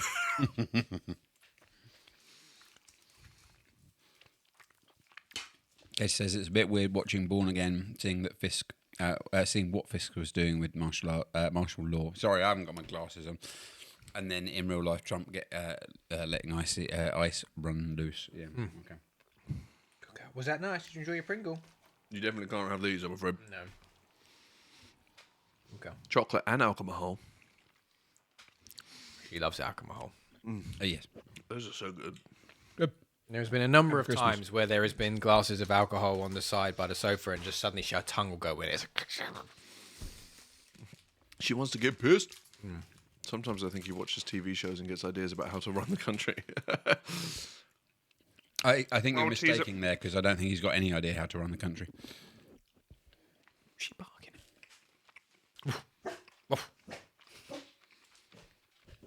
Anyway, Oh, how's that? I was going, no, don't taste any, and then it builds on you. What? The gingerbread. Oh, these gingerbread. Yeah. I missed that on the. Yeah. I first thought they were. It's one of the reasons why I got those because I was just like, let's try the gingerbread one. I missed that on the. Can't smell it. It builds on you. Just a palate cleanser after babies. Yeah. It's not there at first, and then just woo.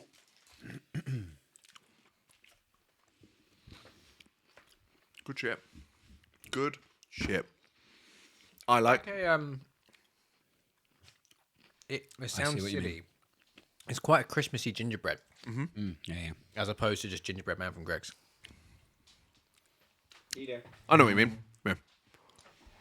I know what you mean. I do know what you mean. It's just a certain additional spices Yes.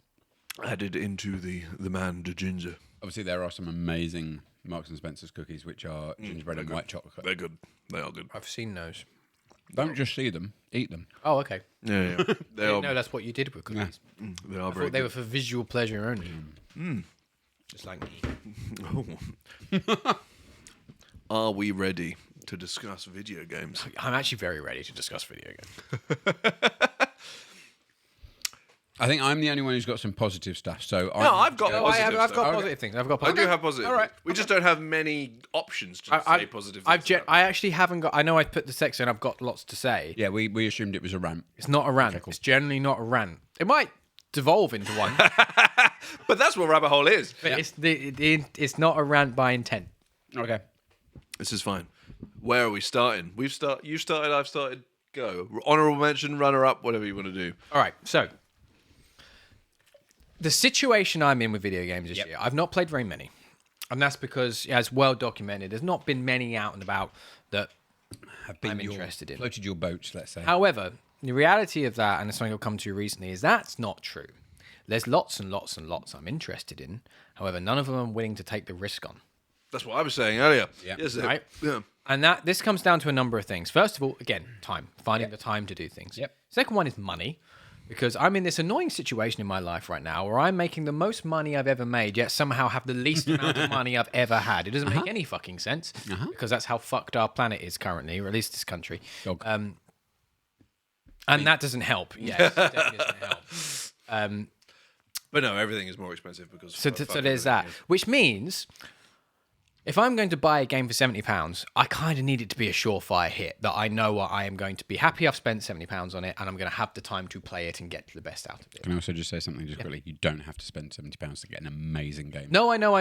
But again, either way, The games we tend to play. Yeah, I understand. But even then, like, and I'm going to get to this, and then even the ones that are slightly cheaper, there's still a risk factor there. It's like I could spend £30 on this as a risk, or I could spend £70 on this, which I know is going to be a, Sorry to go off tangent for a sec. No, you're fine. Have you got PlayStation Plus Extra? Yes, I've got the top one. Okay. So there are many games I could say to you. And try these. I have got many games I've played this year that I've enjoyed. Okay, cool. I can't put them on the list because they are not from this year. No, and that's absolutely fair. But Well, this is what I'm going to say. So the problem I've got this year is not that I haven't played as many games this year in the sense of what I normally do, but I have still played lots of games I've really, really enjoyed. reel off some of the ones that you've enjoyed. So my that are favourite not game from I've this year. played this year is from 2004, which is one? Mafia.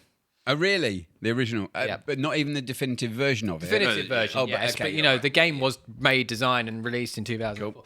And then I played Mafia 2, and I played Mafia 3, and I've done Mafia Old Country. Which And is- That is Mafia from Old- this year. Yes. And that was one where I was like, do you know what? I'm now in a position where, okay, yeah, it's only a $39.99 game, but I am confident in taking the risk on this £40 because I've just played the other three. And Mafia 3, which, by the way, was actually shit, was still fun enough to make me go, I want to move on to this next Mafia game. And feel And comfortable this taking one the was risk. quite short. Yeah, in the perfect way. Okay, cool. So Mafia, gave you what you Mafia, the Mafia Old 3 Country, was too big. absolutely. Right, okay. Mafia the Old Country was actually going to be my honourable mention Okay, cool. because it looked fucking beautiful, Really? really gorgeous. I'm tempted by it. Yeah. It's really gorgeous. The game presentation and play is very old school. It is a very early 2000s linear story game. Cool. Much like the first Mafia. It's about 12, 13 hours long or so. Wonderful. Which is lovely, perfect. What I do have as a problem with it is the story's a bit dull. Oh, okay. Like the actual story itself is a bit dull. And some of the gameplay sections are quite slowly paced. There's a lot of just drive over here and talk to this man, now drive over there and talk to this man. I had heard that about this one. But Mafia 1 also has that problem. So it's done that I think deliberately to try and be honest to Mafia 1, but that doesn't mean that it's not a slightly shit game mechanic. Yeah. Enjoyable. I enjoyed it, but I did enjoy Mafia 1, 2, and even 3 in some ways more than, because Mafia 3's combat was really good, despite the fact the game was unbelievably bloated. But the point I wanted to make is I don't think the problem, and this really, really came home to me watching the Game Awards the other night, I don't actually think the problem is that there's not enough good games out there. I wasn't. He went to go get his glasses. No. They were here. Yeah. But yeah, you weren't wearing. Also, your they've glasses. been there sometimes. Carry on. The problem isn't that there isn't good games or there isn't enough game. The problem actually is, and this is something Colin said a few times, but I've realised this is the problem. And Colin uses this as an argument to say like, oh, there's no problem with the amount of games. There are way too many games. There are way too many games to choose from. They're all bloated. Each game in itself is bloated and a risk in the sense of that half of them don't even fucking work or don't come out to be what they're expected to be. And what I've realised... A lot of them aren't good. Or don't even come out. Well, And then this is the thing, I was watching the Game Awards, all the kind of quote-unquote most interesting announcements of the Game Awards, the games that we all discussed earlier, probably won't even come out because of all the last ones that were announced haven't yet come out.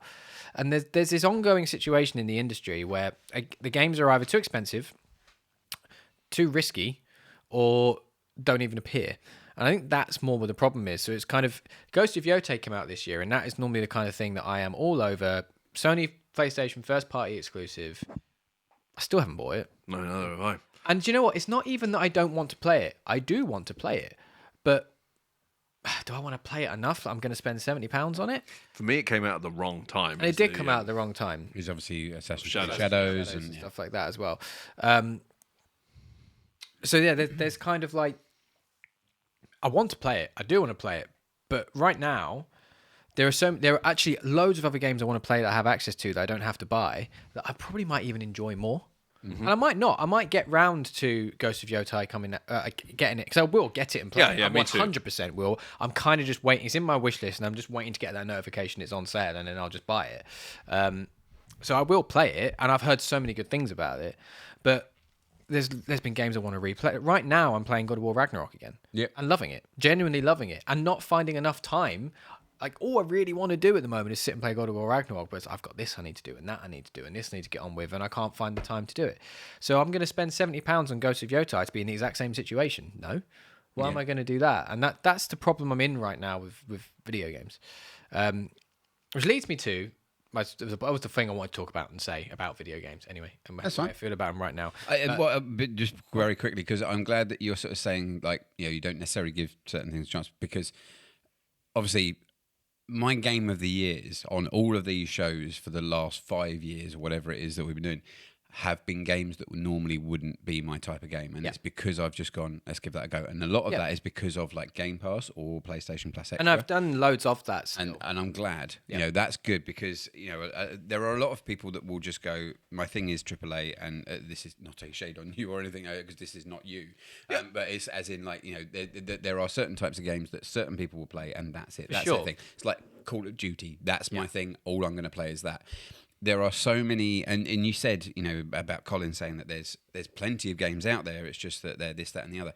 There's plenty of games out there that don't have to be anything to do with the mainstream or anything along those lines, that are phenomenal games, that are amazing storytelling, that are just, waiting to be found by people. And I truly, honestly believe that, and one of the reasons why I know you guys have fallen out a little bit of love with gaming, and I understand that entirely, I am as much in as I ever have been, and actually there's plenty of me that's actually going, I'm really looking forward to this, I'm really looking forward to that.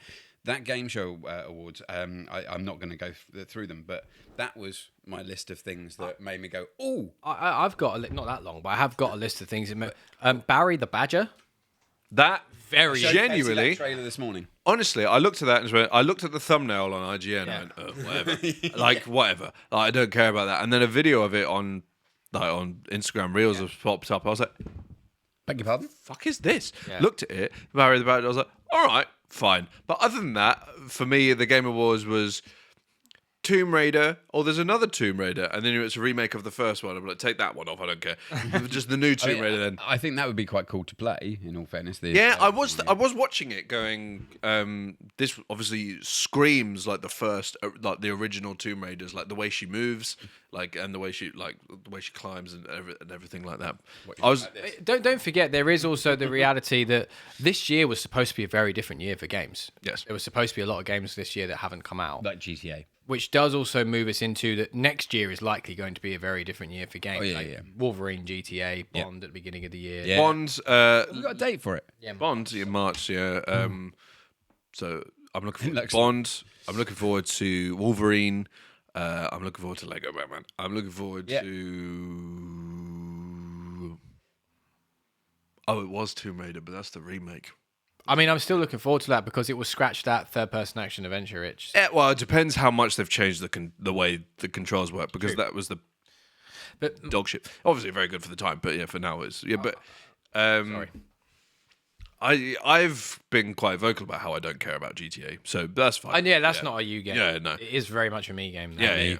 I'm so looking forward to it. Yeah, it's like I haven't liked GTA since San Andreas. Really, No. I thought GTA 4, I think with every game they've moved away from what made GTA really good for me, each time. So I'll keep an eye on it. I'll check it out. But it's the Rockstar. It's the Oscar bait of video games, and it does my night a little bit. They're good for a while, but then yeah. But anyway, it's for me. It's like there is a very narrow window of the types of games I typically enjoy. Every now and then something will pop in. And I like it, but normally it's got an IP attached to it that gets me in. Yeah. So like Marvel stuff or whatever it is, but and there's just been none of that this year. And Colin does say, "Oh, there's so many games, you just don't like games." Well, no, I like these very specific games that they don't make anymore. Yeah, they just don't make them. Well, I mean, but a lot of them they're coming. They're in development. They're just not here right now. Well, yeah, I know, and even then, there's like 4. But there are 4 coming. This also then talks to us the bigger problem again of the risk factor is because there's been quite a few. It's been in development, been cancelled. Especially if you look in the PlayStation thing. Like PlayStation Studios has been chaos. It's been such a big mishandling. I don't know if you've seen all of the. Excuse me. Have you heard of Xbox? That's different though, and there's a different situation with Xbox, where actually Xbox are doing a fantastic fucking job. Yes, that fucking in a it lot up. of ways. They're doing a very bad job. What are we talking about? Xbox. In a lot of ways, they're doing a much better job than PlayStation. Really? In Even terms as of an the game Xbox studios person, and getting games out, yes, because obviously they own so much now. Because like all the fucking. What they do Activision get out of library. shit. Yeah. True. I mean, even if you class Call of I've Duty, played more games from Xbox libraries that I've enjoyed this year than I have anything else. So, but if you look at what's happened in the PlayStation studios of the mishandling of all their fucking push to try and find a live service game and how that's backfired in so many ways. The Concord situation, the fucking Last of Us multiplayer game just disappearing into the ether to the point that we'll never see it, despite the fact that 2 years ago we were sat around this table assuming that we were going to have our minds blown by a groundbreaking fucking multiplayer game. Gone, poof, nothing. Fucking a God of War multiplayer game that was being made and cancelled. Fucking a Horizon multiplayer game that's only available in not Japan. even a but obviously this multiplayer game that's then not even going to be on PlayStation, and then potentially another one rumored that will be. And then really? you've got, Well, there's 2. There's an MMO and a multiplayer game. yes, and then you've got there's another God of War game that's rumored to be like a 2.5D or something. That's really? to be around. You've got Stony Bend being pulled between multiple different projects, supposedly helping Naughty Dog on an Uncharted game that we've still not seen, and then being put onto a new game that then was canned and everyone leaving. And it's like, so you've got all these studios, half of them at the point where they're having to restart, so we're that far away from games, and then other ones where they've wasted hundreds and hundreds and hundreds of millions of dollars into billions of dollars if you take the Bungie acquisition into account. Like, it's such a big mishandling, which means that I can't, every time a game gets announced which looks exciting in any way, I can't trust it anymore because I don't know if it's going to fucking appear. Yeah. Like, what's happened to a whole bunch of the Marvel games that got announced 3 years ago have been cancelled and we've never seen the light of day. Yep. There's one remaining, and the one that is remaining is being 2. What's the second one? Blade. Blade. I forgot about Blade, but Good grief, yeah. I'd actually Arcane, so completely already forgot not about interested. But the Oh yeah, okay, yeah. But Yeah, I agree. but the big one that is remaining is being helmed by someone who has not released a game since 2011. So like, where's the Hey, there's just been a Marvel game that's been released and it's quite fun. It is quite fun. yeah, but Cosmic you know, Invasion. when I'm Yeah, talking yeah, about, yeah, I'm talking yeah, about yeah. the tentpole flagship AAA action adventure. None of them, other than Spider-Man, have come out. Yes, Yeah. and so it's and every time we were talking about And even then, we were meant to have the Venom by KOTOR now. sequel that was announced at the Game Awards.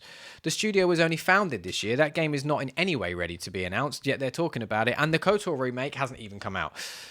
There's so much stuff like that happening, so that when even Intergalactic from Naughty Dog, I'm sure is going to be excellent, but even I'm still cautious because there's been such a mishandling. And then we know that Wolverine's been in development hell.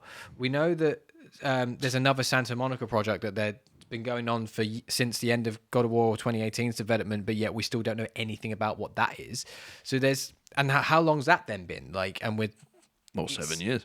that's all alarming to the point where it just continues this position of I can't really trust the modern gaming sphere right now.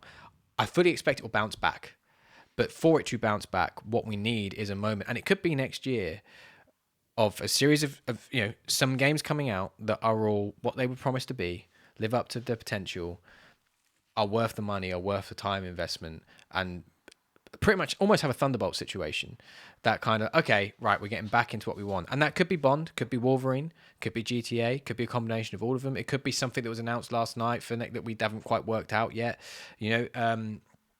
It might not be into Intergalactic. It might be something else that hasn't been announced yet. It could be something that you just take a punt on And absolutely in it could PlayStation be. Plus. But at the moment, there needs to be a shift in the industry, I think, as a whole, before I'm going to fully fall back in love with it. Doesn't mean I don't want to enjoy games. Doesn't mean I don't want to. I want to play games, but not finding the ones that are right. But Now, I will just quickly say that the runner-up's kind of breaking the rules. It's Forza 5. That's not breaking the rules. The version you played was released this year. Yeah.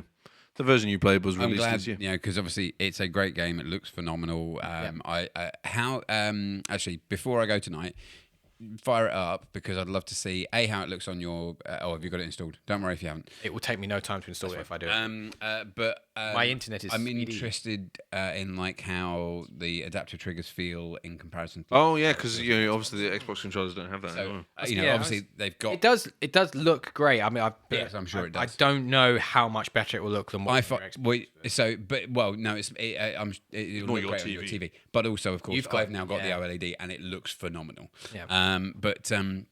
But yeah, it's more just sort of how the adaptive triggers feel and things like that. I will say it's not my favorite driving game. It's really not. I actually think it's got a lot of flaws, particularly in progression. I think the progression The system. progression's weird. Yes, so Yeah. I will say, as much as I like Forza Horizon, I think it's a great sort of thing. That map with all of the fucking things crazy. going on is insane. And you can't just go, right, I am going to do this series. Yeah. Because what you do is you start a series and then you go, hang on, where the fuck's the next one? Yes. Yeah. It's so- I've never found a second I one. understand. Yep. Yeah, I understand entirely what you mean. Yeah, there are It's huge great flaws. look to it. And But what is very, very good about it is obviously it's gorgeous. yes, it's beautiful. And I I think can't the wait for the sound design Japan is really version. good. Yeah, that's exciting. And the way it actually plays is really good. That's as well. the main thing. Yeah. It plays very well, and it's got a very good balance of arcade, but with a bit of realism, and also very well balanced around different vehicle types and different race types. Because as we've discussed before, my favorite racing games are rally games. Yep. And I'm very much interested in Assetto Corsa Rally. That looks fucking. Obviously, you have to have phenomenal. a bloody good PC to run that. Yes, I'm sure it will come to console eventually because the other Assetto. The other ones are, yeah. I assume it will. Yeah. It'll just might have some, compromises. I actually played WRC recently because it was free on 'Cause it was on PlayStation there, yeah. Plus, and I do fucking love a rally game. But the rallying in Forza, it's really competent. Yeah. And what I was most impressed with, I was driving around with all sorts of random cars, and then I went and bought a Subaru Impreza, which is what I usually play with on rally games because I love the Subaru Impreza. And suddenly I knew how to drive, and it was really weird because they've just kind of found that balance of the handling with the different vehicles right. So I was like, oh, this drives. See, I've got a Hoonigan Sierra Cosworth, and that is mint for rally stages and things like that. It's absolutely brilliant. So yeah, I enjoyed playing it, but what I did find was I got to the point where I was like, I just want to try and work out how to do these main events to tick it off, and then I'm kind of done. And I've not gone back to clear out the map, and I don't really have the incentive. There's no incentive to do so because there is no progression. And because it just keeps going. Yeah, I don't think there is an end. The only incentive to play it is it's fun to drive, but I think in a good game you need the reason to keep going. And my favorite racing games have been actually, and I hate to say it, a lot of them have been Need for Speed games because they're really good with progression in terms of unlocking the next upgrades and the next give cars. me a brand new version of Underground 2. Yeah, those are so good. And two, and the original Most Wanted. And it's the idea of. Sorry, what are you chilling? Just a foot. It's the idea of you start with crappier cars and then the races get harder and you start getting better cars and things get more intense. Yeah, Forza kind of just gives you everything straight away. Right into intensity. I did. So it's probably within this last year, if not right at the end of last year. Within this year or the end of last year, that I actually because I bought a copy of Need for Speed 2 Underground 2. And fired it up on PlayStation 2 and just getting a GTI Golf and then just kind of going up from that. And I didn't get far into it because that rose tinted glasses field comes in. Course, but it's still fun to just power up again. Yeah. I mean, I've said everything I wanted to say about games. I've dragged on that for too long. So I hope not everything because you got a so we get to my best of. But I mean, in terms of my industry observations that I wanted to talk about. Cool, you go, bud. Would I have an honourable mention? It would probably be, I guess it would be Gears, if we're doing that, because Gears of War came to PlayStation. I love Gears. We've talked about Gears. We've played the entirety of Gears on this channel, so I don't need to talk about it too much. Because you got through 1, 2... 1.5, I think we did. Yeah, we didn't finish 2. Yeah, and how does that feel on PlayStation 5? Xbox guy. Yeah. Yes, yeah, exactly that. Yeah. How does that? Oh yeah. How does that feel on PlayStation? As in, like, is there a difference with adaptive triggers? I don't and think stuff? there is proper adaptive triggers on there. I can't remember. Because I'm so used to them, I don't notice them. Really Yeah, because that's one of the things. Is there actually do Xbox have the capability to utilize, as in like Microsoft, have the capability to utilize adaptive triggers? Oh yeah. They'll have PlayStation. So I didn't know whether that's something. Whether or not they programmed have wanted to do that, I don't know. I can't remember if there is like adaptive trigger stuff. Yeah, I can't on remember. Forza. I also think we're so used to it that we wouldn't even that's the notice next if thing, it's like, there. yeah. We'd more likely notice if it wasn't. Yeah. there. Yeah. Can I Because just I remember say? that was the thing about X-Define, which, by the way, sorry, I need. No, Xifine didn't even have any yes, haptic no. feedback. Yeah. But I'm sorry, I just wanted to quickly offshoot because I don't know if you've heard this story because you've not been listening to Sacred Symbols for months. Have you heard the story about X-Define? Which one? The fact that it was a Splinter Cell. It was a full Splinter Cell game, and then they decided to pivot from that and they turned it into X-Define.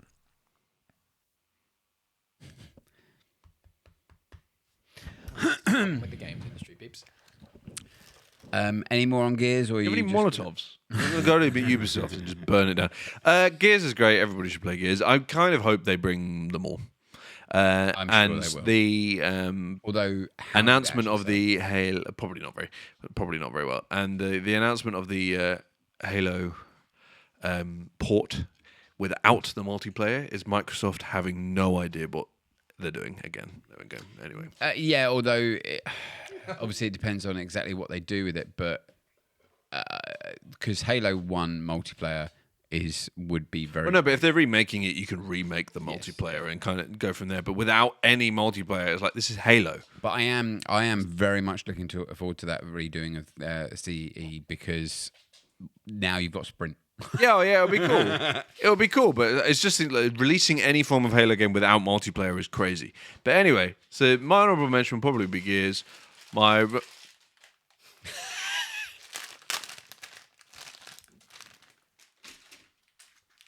My runner-up is Assassin's Creed Shadows. Interesting. I was thinking that it might be the other. Interesting, because I can't work out what your top is. Alan Richardson. No, that's who you want on top. Oh, I see. No, he's who my top is. It's not. That's not what I meant. But a lot of what I like in media, the reason I like all the different forms of media I like, down to books and comics and manga and TV, is I like a good story. That's what I like. Assassin's Creed Shadows doesn't fucking have one. Oh, Just go, really? you killed my father, I kill you. Go fuck yourself. That's literally the whole 80 hours Name of is Inigo story. Totoro. And it gets real boring real fast, and Yasuke's side of the story is even shitter. And it doesn't interact with any of that Assassin's Creed stuff in any way, shape, or form, really, other than just, oh, Daddy was an assassin, so was Mummy. Okay, that was it. Here's my hood. I must say, at some point, I do want to play that game because it looks great. Gameplay, great, excellent. I'm gonna have to jump off here because Assassin's Creed Shadows was my top Ah. of the year. But I agree with every word you just said. The story was its biggest problem. Yes, Followed by Yasuke's existence. yeah, completely useless. Added nothing to the game, and you're not playing Assassin's Creed when So you're. from what I've heard, it's very much that he is like just a tank. Yeah, he's Yeah. Go into an area and destroy. and he's a heavy. yeah, and he's not bad playing heavy, but the beauty of that game is the assassin's stealth. gameplay, the stealth gameplay. And we both went into the settings because instant assassinations isn't a default thing. It's just an RPG thing. Are you with the right level to be able to instantly assassinate this person? And you can go into the settings and just go, yes. Yes, I am. Yeah. So you turn on instant assassinations because, of course, it's called Assassin's Creed. I want to be able to assassinate that people. also works against bosses. Yeah. That would be my one flaw. That would be my one flaw. Because I remember you were stuck on a boss for ages. I was like, just smoke bomb and assassinate him. And you just went, pff. And I was like, oh, I didn't know that would work. But do you know what? I kind of like it. It is a flaw on paper, but I kind of like it considering you're supposed to be a master assassin. That's probably what you do. So I kind of like that you can just go. Do these bosses not have armor? But you can instantly assassinate. Well, Yeah, you just, yeah. The gameplay, like the stealth loop, gameplay and everything. I can't remember what they're called. The fortresses. Yeah. Those. It would be like there's this area, like an old Japanese temple. And there's loads, like 4 bosses and 7 crates of loot or whatever, and you can go in and just. Can I ask a question about that? So I've heard that as opposed to like Far Cry, where you clear out It's area. essentially a Far Cry base, yeah. Yes. But with this, I've heard that it then repopulates with baddies again. Is that a thing? Yes. Okay. Because you don't take over the area, and you're not like. Yeah, your intention isn't to take over the area; it's to steal things from it. I see. So you does eventually go in, repopulate. Okay, so it's not like it then becomes like a spawn point base. I mean, there are viewpoints there, so you can fast travel to it. Yeah. Okay. And there are also like bases, like hideout bases. Yeah, there are. They're more like the burrows from the first game, as opposed to like bases. But it's the gameplay. It's the actual physical gameplay is very it looks very important, lovely. and it's stunning, Yes, gorgeous. yeah, it is. I won't go into too much detail on it because you're covering so much of it, and I kind of just agree with you completely. But the main Oh, fucking hell, Keelan. Fucking hell. the nads. No, she essentially just ate half my foot. I love the fact that you're laughing at that. It's funny. Good girl. The main thing that sealed it for me as my game of the year was I was getting myself up early before work to have time to play it before I had to go to work.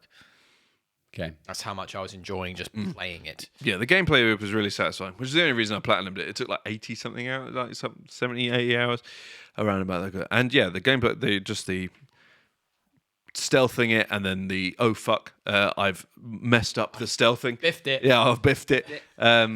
And then trying to reset and just hide again. All the gameplay loop is really cool.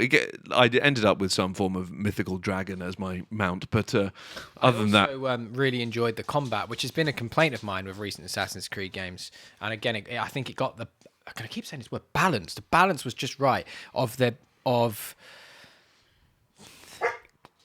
it being kind of more, what's the word? Because I don't want to say Souls-like, that's not right, but more like the more recent. I know what you like, mean, yeah. It's a bit more kind of dodge-based as opposed to the early games that were just parry and now you can kill everyone. Timing and. But there was still an element of that as well. Like if you got the balance, if you got it right, you could get into a flurry of quick kills. And again, I've said this over the past few years on this show, how important animations are in that kind of combat, and sick animations that make it feel really fluid, and some really cool murder animations. And I don't enjoy that a lot. and just like different special abilities and different types of weapons that help as well. I stuck with the same weapon types the entire time. and the different skills you can get from there. And it's all the whole loot side of things is nice as well. I didn't like how long it took you to get proper assassin's robe. Yes. But otherwise, it was good fun. Yeah, so that's why it's my runner-up, because as much as good gameplay is really important, but I actually think, again, my most fun I had playing a game is not from this year, so obviously can't be on the list. Sniper Elite is the most fun. Oh, really? In these games. Games. I love those games. I played 2 and 4. Couldn't find 3 because it's not available digitally. It's 3 game, isn't it? I think. No, it's PS4. It's just not available digitally because it's something to do with the rights that it got revoked, so you can't buy it digitally anymore, which means it's expensive to get a disc and a pain in the ass to find. On Xbox. Probably. I had it. I've had it before. It's one of those games I traded in and got, piss. So I jumped straight to 4, and that's great. I will play 5 and I will play Resistance eventually. But which was this year. I kind of wish I got to it. But Splinter Cell Resistance, I was about to say. But yeah, so which is why Assassin's Creed is my runner-up. Great game, good gameplay, solid gameplay, but yeah, just no story to it whatsoever. Shame. I've got a fair few. Is the honest answer. I'll literally just be quick on some of these, but one game that I am very much looking forward to getting deeper into because it literally came out yesterday and I wanted to watch Knives Out last night. So I had about 30 minutes that I could play, 15 minutes before and 15 minutes after. But Terminator 2D, No Fate, came out yesterday. Old school side-scrolly shooter, like a proper old school arcadey shooter. And it is Terminator 2. The first couple of levels you play as Sarah Connor and you go through Cyberdyne security to take out the base, which then obviously you can't. It then cuts to Future Wars and you play as John Connor and you're just going through and just all these wonderful levels. Boss battles of things like the great big, the Hunters, I think they're called, the great big tank type things that are in the Future Wars for Terminator. And I've been looking forward to it because obviously Terminator 2 is a phenomenal film and it's one of Katie's favourite films ever. Oh, so cool. And to have like that whole retro shooter kind of feel to it, it's cool. So I say, picked it up, bought it instantly. That's one of those games that I did just go, I am happy to pay for this. Because other than that, I can't actually remember properly the last time I bought a game. It will have been this year, but it's not in the last few months because of Game Pass and bits and pieces. I say I'm just looking forward to getting that. But that was like 23 quid. So not any major amounts of money. A couple of just honourable mentions. Split Fiction. It Takes Two was a fantastic 2-player game. I enjoyed playing Split Fiction with Sammy. And The Rogue Prince of Persia came out of nowhere. Well, literally because it was shadow dropped. But for me, that was a really great platformy. That was this year. Yeah, that was this year. Yeah, it was actually not that long ago. It was about 3 months ago, something like that, if that. But that was really good fun. Puzzly to an element because it gave you the path through. So it was like Dead Cells, but actually kind of you had instructions to go to certain places on your run-throughs, and it was very well orchestrated, very well done. Sammy really loved it as well. I would believe that was probably his game of the year. He couldn't get his list to me. It's his lovely lady's birthday today, so they've been otherwise engaged. Joining the stream would have been a perfect birthday gift. We could have had cake. Yes, we could have. I will quickly say, just because you guys have mentioned some games, yes. I will say, just because you guys have mentioned some games that haven't been this year that you've played that I've really enjoyed. Sammy and I have a Monday night gaming session where we literally just go through. And the game that we have played the most this year is Division 2. Okay. And we have been going through that. We got to level 40. We've gone to that sort of end, like post-game kind of thing. And that has been lots of fun. I properly enjoyed going into that. So that was fun. Now, going back to a statement that you made earlier, there is your favourite and the best. And I thought that you were going to do your favourite was the runner-up. Well, the other way around. Yeah. So for me, this is that the best game is runner-up. Okay.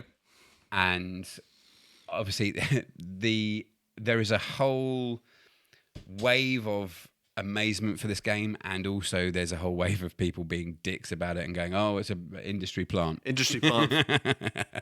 So my Hilarious concept my for a runner-up video game. is Expedition 33. Why? Sorry, no, I've read. No, why? No, my was realizing what you were talking about in the Oh, I industry see. plant Okay, comment. all right. I couldn't thought you work were out having what the a industry plant reaction. comment was. It is a phenomenal game. No, I have no problem with Expedition Good. 33. I'm sure it's very, very good. I've heard nothing but good things about it. It is. Anyone has played It is phenomenal. Katie doesn't.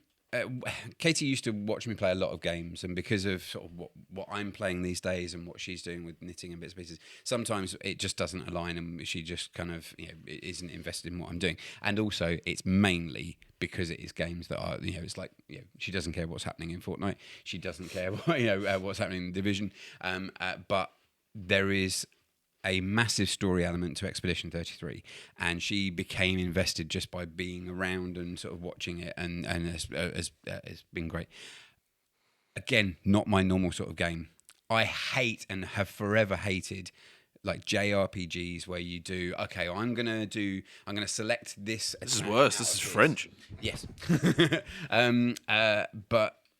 So selecting this and turn-based, and then going, okay, right, well, they're going to do this, so I've got to just wait and do. One initial thing was that there is parries, jumps, dodges, things like that, where you can, the incoming attack, you can try and do. Now, there are certain elements of them actually doing that with your attacks as well, which, kind of elevates it a little bit, but the art style is fantastic. The awards that game won are all 100% earned. I don't doubt The it. music, the art direction, the capabilities. As I say, I do not like that type of game, and within the first half an hour, the lead in, it's a bit sort of okay, we'll get there eventually kind of thing. However, something happens in about the 40-minute mark-ish. Now, once it sort of taught you a few bits and pieces that literally had me bawling my eyes out because it's such an impactful moment, and that got me invested in the game. And it's then kind of going, okay, right, we'll go into this next section, and it's then kind of a bit more reliant on the actual game mechanic of fighting these enemies and bits and pieces, and there are some wondrous designs for enemies and everything, and it's that kind of game where you could come up against this just incredible enemy that you have absolutely no chance beating, and you've got to come back later, and you've got to understand that. And again, not a game mechanic I'm usually into, but everything about that game, and I am now probably about 60 hours in, and I am just at the start of Act 3. Right. Now, obviously, in the past, we've kind of said about maybe that you can't necessarily judge a game fully before you've finished it. However, every element of this game I have enjoyed so far, and I just think it's so worthy of being the best game of the year. And again, my runner-up, but it is the better game, and obviously winning all those awards. And I would highly recommend. I know obviously it's on your wanting to playlist. I would definitely. Literally on my PlayStation. Oh, is it? You've bought it as well? Yeah, Oh, I've got it. I didn't realise. I've had it for months. Inevitably comes to PlayStation Plus. I will give it. I'm sure, yeah. And again, so the instancy of me doing it, because that was one of those games that I probably wouldn't have spent X amount of money on, but it was on Game Pass, and so I went, I'll give it a go. And half an hour in, I was probably going, right, well, actually, I'm not that fussed. And Sammy did exactly the same thing. He, after half an hour, quit and didn't go back to it. And I think he might have even encountered the bit that got me so emotionally into the game. But yeah, as I say, I could talk about it for a long time. There are many things that I am desperate to talk to Jack about that game, and can't. 2029, we'll book it in. Yeah, cool. But there are some I'll put a elements notification in the calendar to get the table out. but I look forward to talking to anybody about that game, because I have been doing so with Andres at work, and I am, and with George as well. So Shady Summer. he has been waiting until I got to the point that I have to send me videos of him just doing certain things in the game that are then not spoilers for me anymore. So it's really enjoyable. The building up of the attacks and everything along those lines works really well. The balancing is very good. Worth a go. Definitely worth a go. Certainly on my list. I will get to it eventually. One of the things I was saying to you as well, I'm just not in the mood for RPGs. I can't be bothered with that kind of like the RPG side of things. It's the length, and also I just can't. I don't. Fuck off with your skill points. I can't be asked. Yeah. I can't be asked with any of it right now, and I will get to it, and I will do it. It's just at the moment I'm just not in the mood for an RPG. What is your game of the year then? You've already said. Has he? Shadows. Oh, you've already said. Fucking idiot. Hey, Jack. What's your Game of the year. Don't have one. No. My game of the year is Dispatch. Oh, I didn't know you had played it. Yes. And I will say everything the exact opposite of Assassin's Creed Shadows. Gameplay, kind of arse. That's because it is like the Telltale style. okay. But but there's even there's less. Oh, okay. So there's no moments where you're wandering around a room Right, looking for okay. clues or anything like that. It is entirely that side of things is entirely dialogue options and QuickTime events, which you can turn off. You can turn off the QuickTime events, so it's just dialogue options, and then you don't then have it's to just do anything. cinematic mode. To be fair, it's because they can be like 15 minutes before there is one, and there's so many that I missed because shit, because it's like I wasn't holding the controller because the last time I needed it was 15 minutes ago. I had an amusing moment in Expedition 33 where we were watching one of the cutscenes at the end of Act 2, and literally my Xbox went, your controller needs to press a button for the TV to come back on. Anyway, Karen, sorry. But the actual gameplay is like you're sat behind a desk. You're looking at the gameplay is entirely menus. And you're sending off these different heroes to deal with different things. And there's a hacking mini game which is straight turd as well. Not bendy turds. But the Straight turds are the worst turds because they don't flush as well. yeah. You need a knife. You need a whoop. Pull out a knife. Christ, I hope it's none of the ones I've used. But I've got a poo specific knife. this is Do you not own a poo knife? my shite knife. The Let's tell you about the time we had to buy a poo knife at game. Let's not. Let's just carry on with the story about the game. yes, I bet you can guess who it was for, though. yes. We're not discussing. But fucking hell.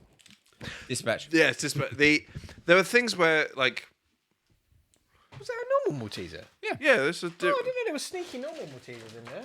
Hey, have a look at the front. the Carry on. reindeer, the gingerbreads, and Oh, then there's multiple flavours. yeah. Anyway, the whole thing is each character.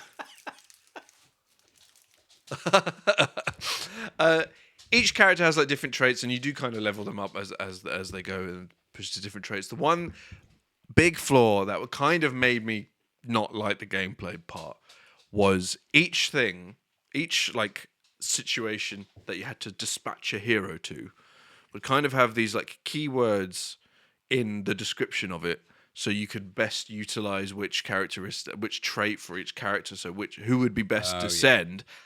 However, those words were unfucking clear. What do you want? Like, what trait are you looking for? And it's just, sometimes fight meant it wanted combat. Sometimes fight meant it wanted vigor.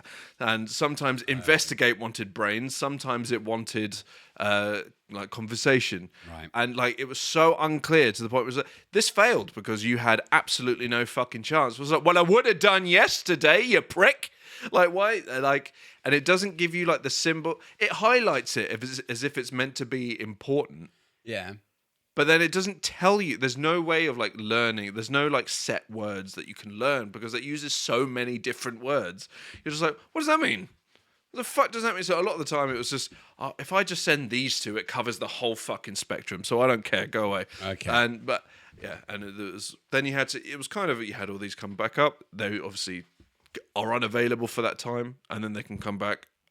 then you have to wait for them to come back, then you have to wait for them to rest, and before. So it was kind of balancing that. However, so exact opposite. The story was where it's at. The story is good shit. There are some phenomenal actors in there. You've got your Aaron Paul, very good. You've got Jeffrey Wright, very good. You've got somehow Jacksepticeye was also very good. was he? Yeah. Okay, good. Sometimes, somehow, a Twitch streamer called Moist Critical was very, very good.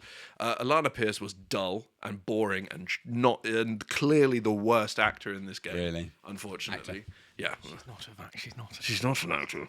Well, neither, to be fair, in that regard, neither is No, I know. Jacksepticeye. It's just like I'm not surprised that the person who's not an actor by trade. Yeah, or but profession. Jacksepticeye is not.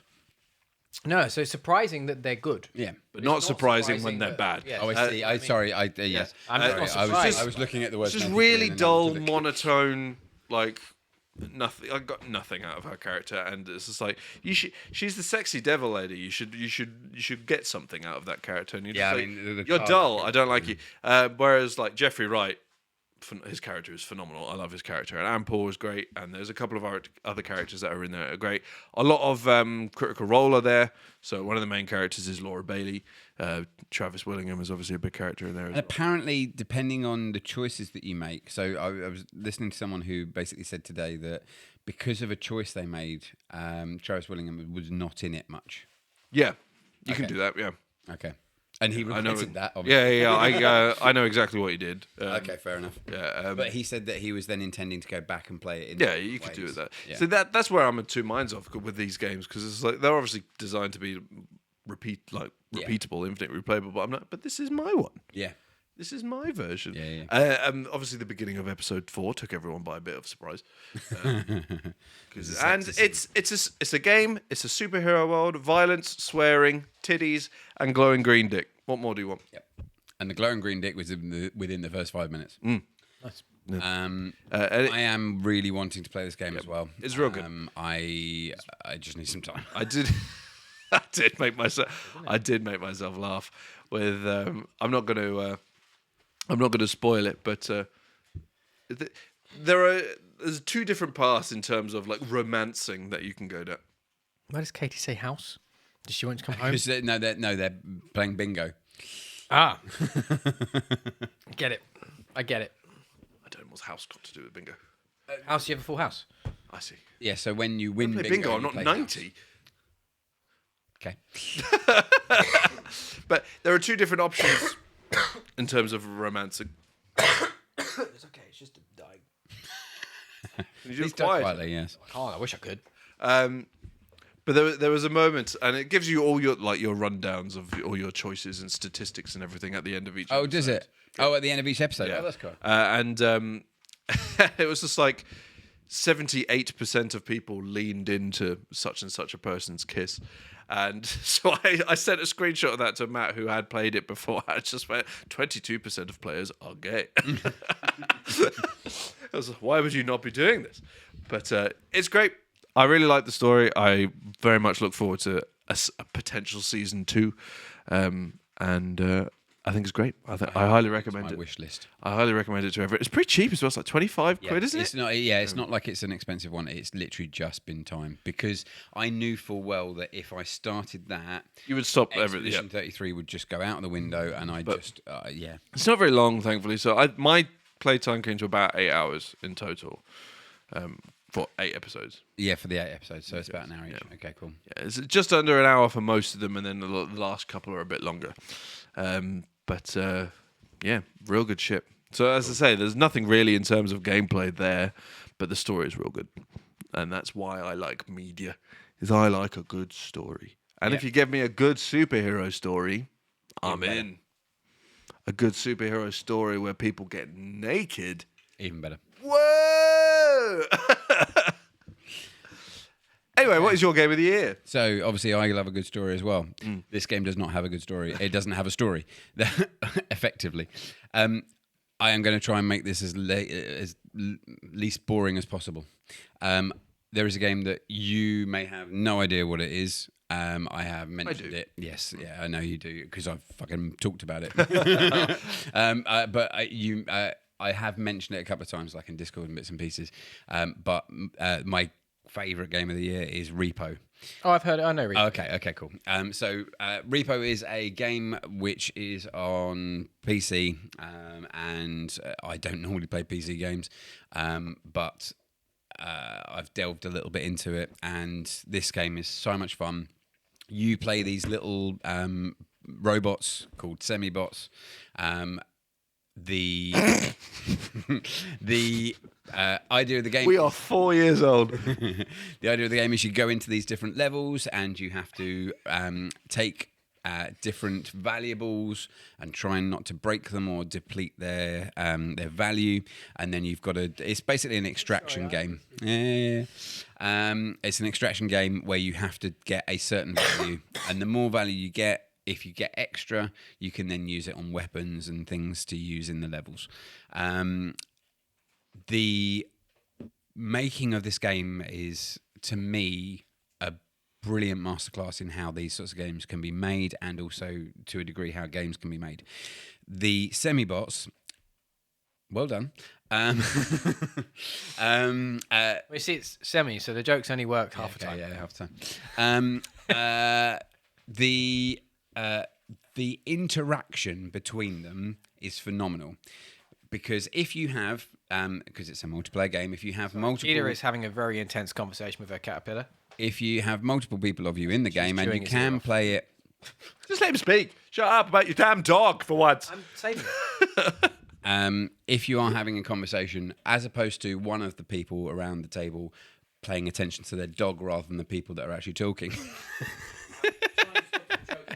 Okay, cool. But yeah, no, the eyes will go from the different people depending on who's talking.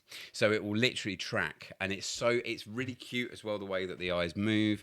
The robot's mouths open with the talking as well. And just even those minute little details, because it's like because one of the things that then comes about is there are monsters in these levels, and there are different types of monsters. They have built this up over time. And this game is still in early access. I must admit, I actually thought it had come out full release. Yeah, it hasn't. I didn't realise that. But the monsters that they've put in are phenomenal. They're so well built. The ideas of the different monsters that interact in different ways. So there is a little trike that rides around, very much like a kind of a shining-y kind of thing. There is nothing on the trike, but then if it comes up to you and starts ringing its bell, nothing sort of happens. Okay, cool, right. If you don't move, it will ring its bell again, but a little bit longer. And then if you don't get out of its way again, it will ring it continuously. And then this ghost child appears and it starts attacking you. Yeah. And it's all kind of slightly cartoony. So it's not like a horrific game or anything like that. It's not like an Outlast Trials. I mean, that sounded pretty horrific. Yeah, Yes. But you've got a certain amount of health, and if that depletes, you blow up. And then let's say us three are playing. Same. Yeah, us three are playing. I can then. So if I'm dead, you can then take my my head to the extraction point, and then I can be revived when the extraction is done. So there's bits like that, and it's. So that's one of the enemies. There's also a new enemy called the Loom, which is this extremely tall woman that comes around and sort of peers through doors, and because she the way that she's structured, she has to lean through the doors and then come through, and if she gets to close to you, and she will home in on one of you. So let's say, for example, the start of the round, you get the little animation that shows like a very quick ghost image of her. She will then be following you and be chasing you. And if she gets close to you, she will slam her hands together, these ginormous hands, and it does such a large amount of damage, 150 damage, and you generally, to start with, have 100 health. So unless you've built up your health, it won't then do. And then with the others in the surrounding area, they might receive damage through that as well. Some are very targeted attacks, but I've played the game a lot solo because I don't have tons of friends that are on PC. So for me, it's a difficult one, but it's a hard game when you're in solo. Very, very hard game, because at least with multiple people. Okay, you just said you're backing up. Oh, sorry. at least with multiple people, if you're stupid enough to accidentally fall off a ledge, then they can get your head and then just. Otherwise, if it's you solo, you've ended your run. So it is really difficult solo. But I've enjoyed playing it with a couple of guys at work. I've enjoyed playing it solo. I've spent about 60 hours in the game. And then the other thing with this game, and one of the ways that I've enjoyed the game, is actually through YouTube and watching people playing it. We've mentioned Jacksepticeye. I watch a huge amount of the streams of his girlfriend, Gab Smulders, Evelyn. And her and 3 of her other mates play Repo a lot, and it's always fun watching them play. And it's kind of what I would like it to kind of do myself, but obviously, again, not enough PC gaming friends. With watching them, the last couple of streams that they've done, or episodes that they've done, the other thing I love about this game is the developers. They are very, very, very community based. And so they have had a lot of input from the community, but also they have gone on and they have actually gone into games with people. And unbeknownst to the people playing, it's just like, a public lobby, and they've just gone in and it's just like, hang on, is that? That's been fun. But actually, the last couple of streams with Gab, they have had members of the development team and the head guy from the studio, or the front guy at least, called Pontus. They have been playing with them, and then you get a bit more insight into the game and what they've done to create it. And again, not a AAA game, not anything remotely like that, but it's been a lot of fun playing that game, and that's why it's my favourite. It's not the best game by any stretch of the imagination, but it is a really fun game. So that's that. Amazing. Nice. Console need to bring. What? I was just applauding the best of the year. Fair enough. Well done to all of the things. Console needs to bring out more games that have proximity chat. Yes. Proximity chat seems hilarious. I don't know whether you know this, but Fortnite have done it. Have they? In I was certain gonna modes. say, Certain modes. It's something that I think Fortnite would benefit from. So there is a mode that generally is at weekends, and the idea is that the people go in sort of solo, but you can then team up through proximity. So yeah, there is that. That's something here I've never seen before. That finger is folded. Yeah, I've seen that before. Oh. How does one fold a brick? It got wet. But yes, proximity chat is quite cool. And Repo is a perfect. Yeah, and what was the other one? There was another one. Peak? No. Because It was like last year. Peak's this game. Yeah, this year, but. Is it a PC game? Is it a console game? PC. It was basically the repo of like last year or whatever. It was huge. Lethal Company. Yes, thank you. Yes, yeah. That started a lot of this trend. Yeah. Have you guys looked into Arc Raiders at all? No. I have. I've seen clips of it, but I've Just not. hearing a lot. I have an issue with Arc Raiders, and that is purely a moral issue. In a sense, a lot of AI. they use AI, and so there is that principle of: do you support a game that actually is taking away a lot of? Don't have the full context of how it's being used, but my understanding of it is that it's voice, but in the sense of it's what they're doing with it is the kind of thing you couldn't do with a real person. No, there is voice lines and I stuff believe that it's just literally AI don't generated. shoot. Oh right, Because okay. you can, obviously part of the idea of Arc Raiders is you could just go and demolish the other teams that you see, or be demolished, or you can try and work together. But that's it. But again, my understanding could be wrong. But my understanding was that it's because it's trying to replicate as if you're talking to a randomer. I mean, it's literally just the lines of "don't shoot" or friendly. But is it active? But do you know you're talking to bots and in-game characters at that point? No, you're talking to real people. The only humans are real people. So who's talking when you're getting the AI dialogue? Anybody. So you can use your normal voice and talk to the other teams, or you can use prompts. I see. So you can say "friendly, don't shoot," by triggering that particular thing. Or of course you can actually. So there are a couple of prompts. There are generic prompts. Yeah. It's not like you can It's not make like it a say story. anything. Oh no. Because that was my understanding. Because my So that's not understanding of so it, much AI. yeah, well, because my understanding of was that it was an AI generated voice, but it was generating I see. not even what people were typing, but because I know obviously it's a PvE It's kind of it's an extraction shooter. extraction shooter, so But it is PvPvP VE basically. yeah. So like you can come up against other teams, and then it's proximity chat, so you can communicate with those teams, or plead for your life. or play for your life, or whatever. My understanding, which I say very likely wrong, but my understanding was that some of the teams are bots. So then, but As far as I'm aware, it's only. and then the AI generated voice was trying to make it seem as though you weren't playing. You know, it could potentially be an actual team of that I don't know, That's but what as I far as thought. I'm aware, any humans are or teams are real people. Right. Okay. And Yeah, I then- think I think it was like if it was like it was an AI generated voice like that, for example, where like you couldn't have a voice actor do that because it needs to be random and that you can communicate with, so it's got to be generated. Or if it was a prompt that you were typing, Yeah. so again it had to be generated, I wouldn't have an issue with it. But have a quick look for you. No, it's fine. But I agree if it's the issue if it's just pre-recorded voice lines you're playing. But yes, you should. I believe it is that, and it's then you are taking. I think you know the away AI from someone. conversation in video games comes down to that for me. Like there's this big argument about how AI in video games and it shouldn't be there. And like, actually, AI has always been AI's always been there. and AI is a very important part of video games. And AI has gotten to the part but- now where we should be using it in clever ways, but we're not. We're using it in lazy ways, and that's what's unfortunate. For me, this the is- conversation has become about not using it at all, as opposed to using it correctly. yeah, if you don't use it at all, then games will just stop. Yeah. But yeah, no. Because how cool would that be? I think that could be quite cool in a game of where you're used to talking to people that you then come up against some bots to maybe fill out the map like you do in Fortnite, but you can talk to them as if they were people. I think that's quite a cool idea. Yeah. And I don't have an issue with that from an AI perspective. I actually also quite like AI. In the words of Boris Johnson, I love ChatGPT, and I use ChatGPT all the time. He's my friend. We dropped out. Did we? Yeah, we've got zero. Yeah, the whole thing has dropped out.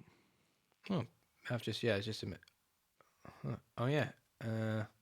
Oh, that's why. That's why your disappeared, internet wasn't working. Yeah. But also why Twitch disappeared. Yeah. We are not on.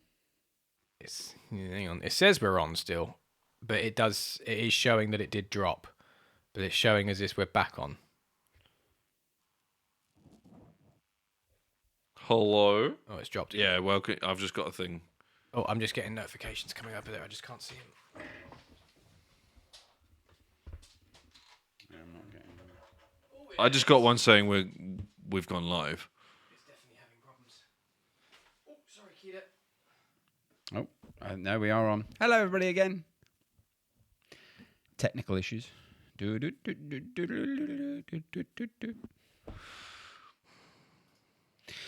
I'm going to pull this and put it back because it's freaking out, I think. Or it might be coming back on. We are on.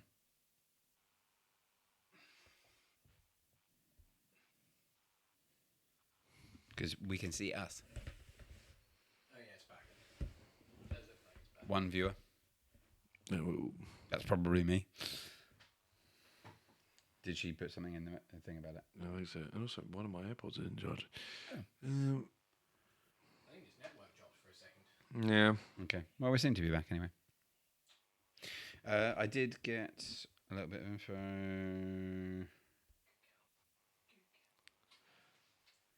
Yeah, I think the network dropped. Is what happened there. Are we back? We back with us? I mean, we're almost finished anyway, to be fair. Thank you for saying you can see us. I think my internet just dropped out for a moment there. I think's what happened. Oh, and the TV's turned off. Why? Oh, timed out. I Yeah, suppose. it's just timed out. I mean, we're Well, we're getting to the we'll be getting to the end anyway. So, Matt's here now. I'm sure Matt will. We're back. Why do you keep saying we're back? Because we're back. We're back. Yeah, no, but just We're put back, it in the so Discord. what And was- Oh, I see. What yeah. was next then? I guess. Well, so we've got a few reading the things. writings, yeah. Reading the things. Reading the things. So we can't read, but we're reading the things. good fucking god. Would you like me to do Katie's one first? Yeah. Okie dokie. It's a plain and simple one because it's very short and sweet, much like my beloved wife. Okay, so Katie actually has, for a change, played a game. Oh. One that you will have no idea of, but there is one. So, film Frankenstein. Mm-hmm. I did enjoy that film. It was good. It was too long, but yeah, it was good. She's also put a showman on the inside. Again, really enjoyed that. And then the game is a little game, again a PC game, little indie one, called The Tiny Bookshop, where you decide to end your job and you get this little kind of caravan-y type thing. You build up a bookshop and you make recommendations of books depending on what the customers are kind of after. Right, okay. And you try and build up, and there's lots of things in the environment that kind of factor in as well. But what's really, really clever about that game is that all the books that you're recommending, and it does actually come up saying, actually, I enjoyed this book and I like this style of thing and I want something that's a bit more of an action book or whatever. All of the books that are in your possible stocks that you can buy in are real books. Oh, right. So it goes everything from Game of Thrones to... Is this on console? No, I believe it... yeah, I'm pretty damn certain it's just a PC. So we've got it on Steam. What's it called? Tiny Bookshop? The Tiny Bookshop. I mean, in all honesty, if you're interested, you should be able to play it on the Mac as well. It sounds like something committed. Yes, exactly, yeah. But you'll be able to play it on the Mac. Because it's on Mac Steam as well. 10 out of 10 on Steam. Yeah, it's a bloody great. I mean, I've again, actually, funnily enough, it was a game that Gab Saunders played, and we On Switch. It is also on Switch. Yes. So yes, but I'd say on the Mac would be a great place to play it. But yeah, Katie loved it. It's all right, Katie. Don't worry too much about explanations. Obviously, if you want to say anything, then do. Coming to PS5. Is it really? Interesting. On their website, and a physical edition coming as well. It was a cheap enough thing as well, but there's a physical edition on pre-order. That's kind of cool. No release date, just. But yeah, really cool that it's actual books. Yeah. So really, really fun from that side of things. So yeah, that's what you said that got my attention. And thought Camilla would like it. Yeah, and it is literally everything from Game of Thrones to like Jane Austen to anime, like manga, to loads of different stuff. Got all of Camilla's smut books in there. No, probably not. There's a good storyline that sucks you into the game too. Yes. Oh, I'm too fat. Fat says no. Definitely. I just got a notification. Forza Horizon 5 is ready to play. Oh, cool. So that's Katie's ones. So all good from there, and then I've got Matt's one. Actually, do you want to do Hannah's and then I'll do Matt's? Or Don't know if we've got time to read Hannah. She sent me a fucking Bible. Fair enough. Then shall I do Matt's quickly? Yeah, go for it. Yeah. Okay. So, Matt, thanks for especially seeing as you were busy with going off to Legoland and as well and everything. But film Superman. Been quite a few good films this year, but there is one, or this is the one I'm most excited to watch again. Shout out for The Running Man, which I think was underrated. Too much nostalgia for the old film, I think, created a prejudice against a remake, even if it's better. The Running Man was good, yeah. Yeah. But yeah, Superman, obviously, yeah, that's a good one. And by the way, I did enjoy that as well. It's not like it wasn't on my list for a particular reason. I did enjoy that Superman. TV show Alien Earth, episode 5 in particular felt like an original Alien film. And then game Death Stranding 2 on the beach. Many great improvements to this game over the first. More combat and better means to move around. A much more enjoyable experience. And then special mention for Jurassic World Evolution 3. Frontier really does try to listen to their fan base. Yep. So yes, that's it. They've done some amazing stuff with Planet Coaster this year. So Planet Coaster launched towards the end of last year and got very mixed feedback because there was a lot. I think I spoke about it on last year's show. Yeah. Them doing lots of really weird shit. Oh yeah. And, they have really, really listened this year, and they did at the beginning of the year. They started doing monthly updates So every month there would be another update coming, and they'd all be quite large updates, implementing all these fixes and all these things. What's this? It's all right. There's just a Google thing for the little bookshelf, and it's permanently closed. Because I looked up the physical, I was looking up the little bookshop. Yeah, and they were doing like some monthly updates, just adding and fixing all these things. They did so much stuff that really, really listened. And then what they set up on their Discord, they set up a couple of feeds for reporting bugs and putting in suggestions. And the actual two like main devs, a guy called Rich, a guy called Adam, who were like the two creative directors for the game, were actively going in and like communicating with everyone in the Discord. Every single time someone suggested something, they'd come in and talk to them about it, ask questions about it. Try and get that feedback to make it better. And discuss the vibe. But I had a number of conversations with them, like, really? What about this idea? That's and like, cool. They would talk to you about it almost like you were a member of the team, like discussing the vibe. Like you're on the Q&A. And they would talk to you like, well, here's that's a good idea, but to do that, we'd have to have this, and this technology would need to be in place, which then would break this technology. So we could do it, but then there's like this risk here. We might look at, and the amount of stuff that they did put in based off of these recommendations. And then they even did a thing with a lot of the Planet Coaster YouTubers where they actually brought them into the studios to show them a build of an update they were working on, a patch, and said, we want your specific feature requests for this, and does this work for you? And when a few of them said like these things don't work, they went okay, and they just took them out. Like they did, there was no pride, there was no like, and now that game is like totally different to what it was when it launched. It's where it should be, or should have been, and now they're in a position where they're just releasing DLC packs and loads of free content updates and stuff like that, which is now just building on the game. And it's gone from a year ago where people were quite like, not sure about this. You've done some good stuff, but you fucked some things. To everyone's just very positive about it. It's been really nice to see, and like how involved they were in their conversations with just the public.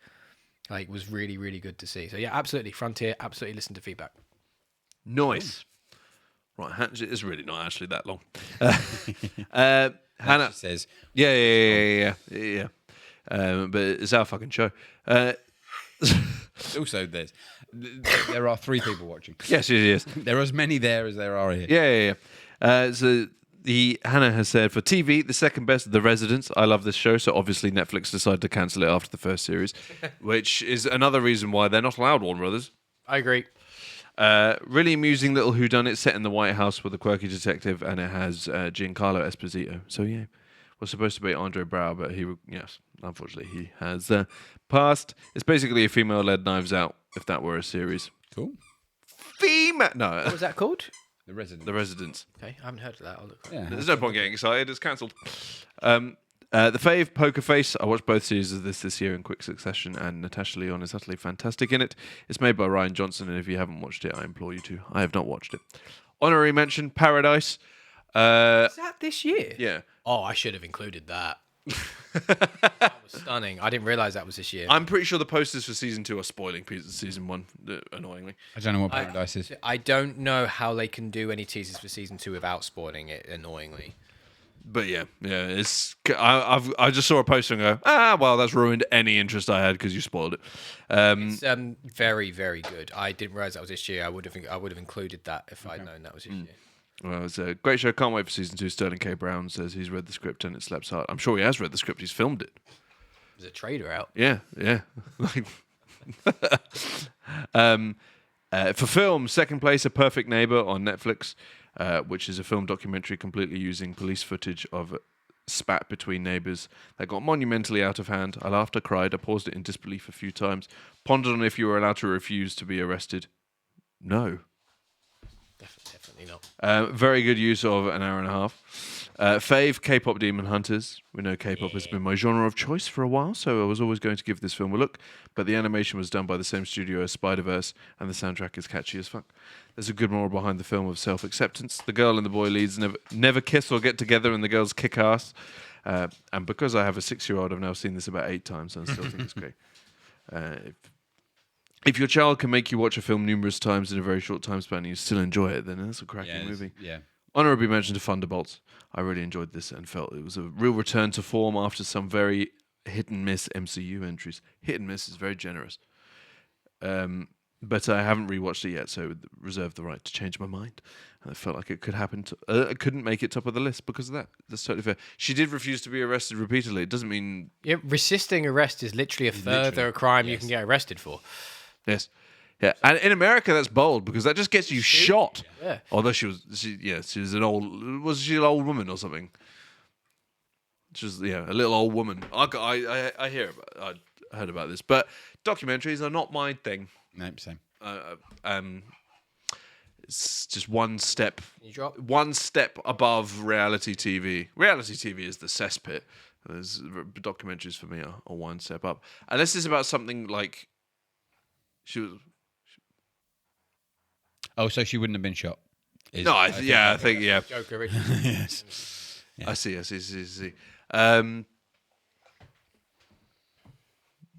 was I going to say? What was I saying? I got distracted by she was white.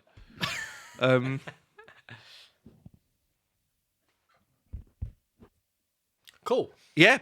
I would Gone. say- Completely erased. Thank you very much to you three for writing in. It is appreciated. Indeed. Appreciated as always. What?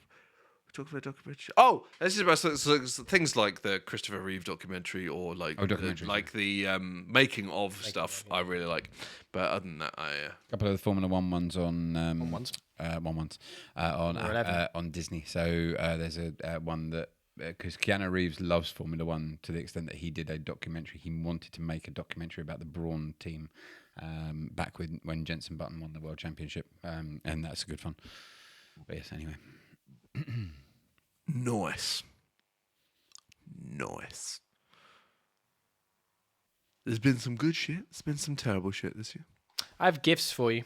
Oh. It's nothing exciting. It's what you said at the beginning of the show. Ah, lovely. I can't reach it. What did we say at the beginning of the show? Oh, I see. Box of biscuits for Rish. Oh, thank you very much. I was going to do it earlier in the show and we could eat them, but there was so many. No, there's yes. And a box of biscuits for Jacques. Oh, thank Jack. you. Because we do presents at Christmas. We do, and my one had jizz on it. I know, I love it. And now Chris has just. I'm genuinely going to wear this to work tomorrow. Literally. This will be great in the morning meeting. They'll love this. Oh, actually, no. I might save it for next week because Joey isn't in tomorrow, and he will love this because he regularly tells us how the music is called jizz. So I'll wait until Joey's in. I watched the Diddy one last week. Diddy was a bad man, and 50 Cent is so hilariously. I've seen all the stuff of 50 Cent promoting this, and it's. Isn't it that he thinks so he's got funny. proof that Diddy offed Tupac and Biggie? I don't know. I haven't heard anything about that. But there was the stuff. There was being interviewed. I was like, "How did you get that footage?" And he was like, "Isn't it customary to never reveal your sources?" And this is like, so does Diddy know that you've got this footage? And he goes, "He will," just with a massive grin on his face. Like, I saw the same thing. does Diddy or his legal team know? And he's like, "They will." It's just a massive shit-eating grin on his face. He's having a great time. He clearly hates Diddy. I wonder why he wasn't at the Game Awards promoting the Street Fighter film. He's too busy being like Diddy's a prick. Yeah. And also he probably feels like he's above all that, doesn't he? He strikes me as the type. I'm surprised that he's in that film. But there I you don't go. know why he's in Street Fighter. No. Did you see that trailer? Yes. Yeah, I think it looks quite fun. Yes. I've watched all of the Game Awards. Yeah, same. I watched most of it live. Did you? That's a bad idea. I did last year, but that's because I had nothing else. I was awake. I wasn't unemployed. I was I'm like, joking. I was suffering with insomnia, and I thought I might as well put it on. Yeah. I must admit, I woke up multiple times during that night because I was thinking, is it time for me to wake up and watch some of it now? Right. oh yeah, I forgot about that. He made sure the interview was on like the one channel that they see in prison. I watched about 2 hours of of Game Awards, and then I was actually drifting off. So I was like, right, I'm gonna turn this off now, and then watch the rest the next day anyway. Did you watch the pre-show bit? The annoying half-hour bit thing they did before, yeah. Because I was going to ask if you saw the Sheepdog trailer. Yes, I did. Yeah, it was quite fun. I have to admit, I was actually watching it. I was watching Last Stand Media's watch along, Oh, yeah. which was quite amusing. Yeah, I forgot they did the stream stuff, the sacred stream stuff now. But yeah, He was just fucking smoking a joint the entire time, and he'd been smoking a joint for like 30 minutes. Like I think he had a couple in this time, and then he just suddenly went to he was like, Dustin, are we allowed to smoke weed on Twitch? I don't know if that's going to get us demonetized. And he was like, oh, I don't know. I'll look. And he came back and he was like, you can if it's medical. He was like, okay, I've got a prescription. This is fine. The wonders of America. indeed. I mean, technically, you can get medical marijuana Yes, you here can. as well. It's just a lot harder than just going to the. Oh, weed is corner also shop. just legal in lots of American marijuana. Yeah, exactly. But hey ho, thank you everybody for joining us. As again, it was a carnage because we allowed a dog with squeaky toys.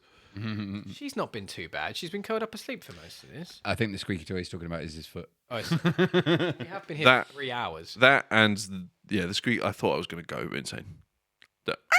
Honestly, Jack fucking like full on stubbed his toe when he walked in the flat. Anyway. I'm not proud of what I said. Hello. Hi. That's an off-stream thing, I think. I am not proud of what I said.